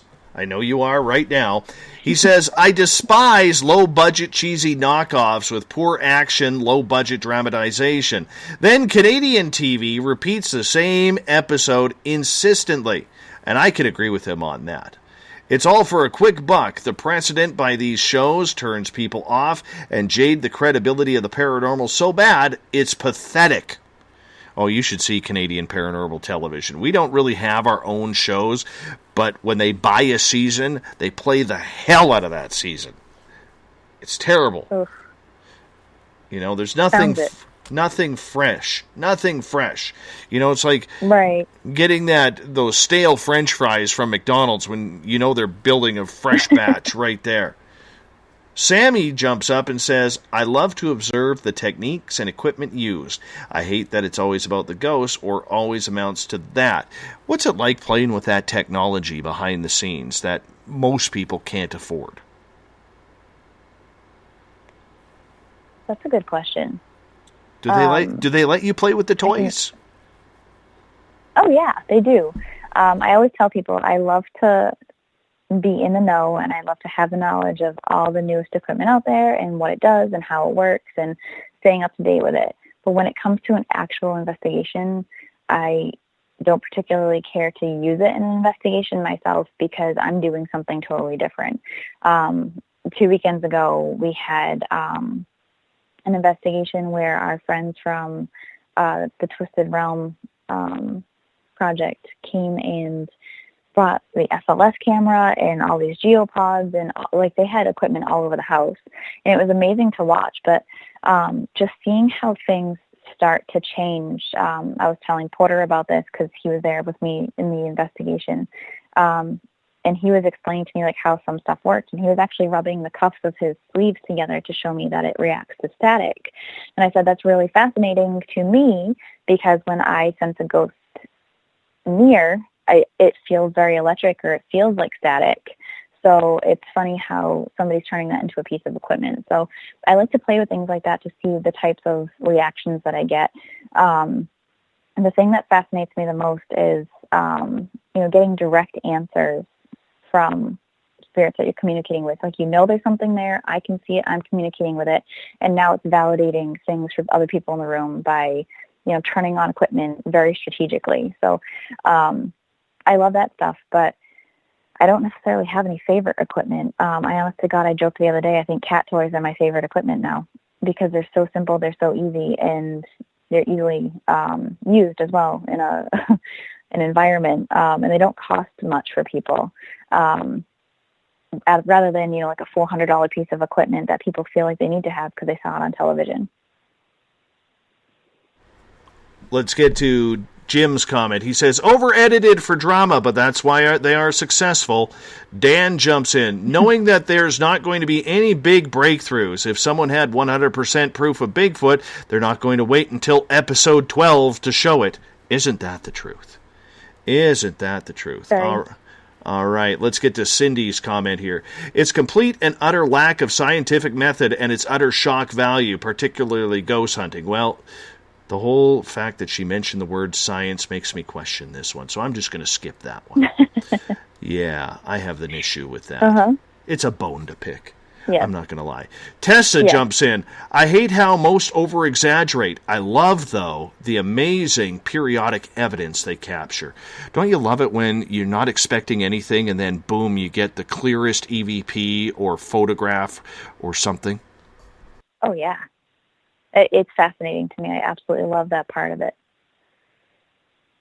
Mary says, too much drama. Well, that's what creates ratings. Donna jumps in. When they come up with the new equipment to detect ghosts, who actually invents that? That's what I want to know. Who invents that? It can be anybody, really. I have friends that invent equipment and that have been used on television shows, and it's really fascinating. Just to listen to like the engineering behind the new equipment and stuff like that. I love to hear about it because my mind doesn't work like that. I don't want to spend time soldering wires and doing all kinds of crazy stuff, but I love to glam it, and they glam it and muddy the waters on the subject.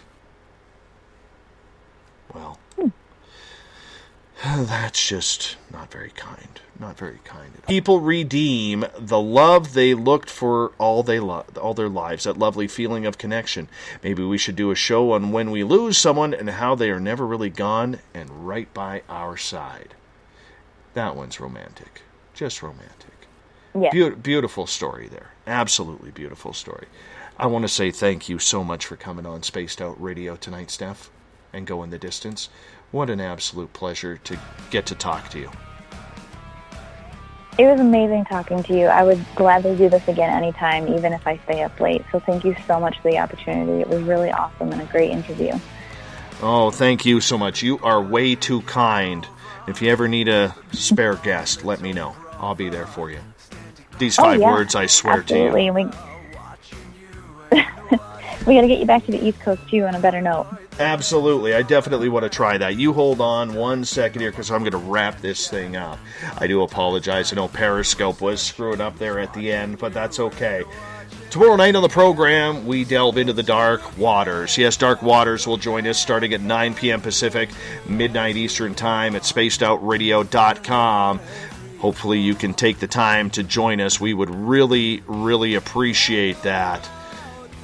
I want to say a big thank you to Mr. Ron Bumblefoot THAL from Sons of Apollo. Bumblefoot is the official music of Spaced Out Radio, rocking us in and out of every single show. Get your horns up for Little Brother is Watching. Always makes us sound good. Want to say a big thank you to everybody listening at home, in your cars, at work, wherever you may be. You made it a lot of fun tonight joining us on the show with Stephanie. We're going to do it all again tomorrow night. I also want to say thank you to everybody watching live on Periscope.tv, at Twitter at #SpacedOutRadio, on Spreaker, or the Jam Packed House in the Veterans Club on Facebook, the SOR Space Travelers. Thanks for a great show. Thanks for sharing our posts. Thanks for taking part in the Thought of the Dave. We're going to do it all again in 21 hours from now, because together, my friends, we own the night. I will talk to you tomorrow night. I'm going to be jacked up. I hope you are too. Thank you so much for being with us. Mr. Bumblefoot, we need a favor. We need you to take us home. Have a good one, everyone. We'll see you in 21 hours from now. Good night. Make a mistake. We're watching.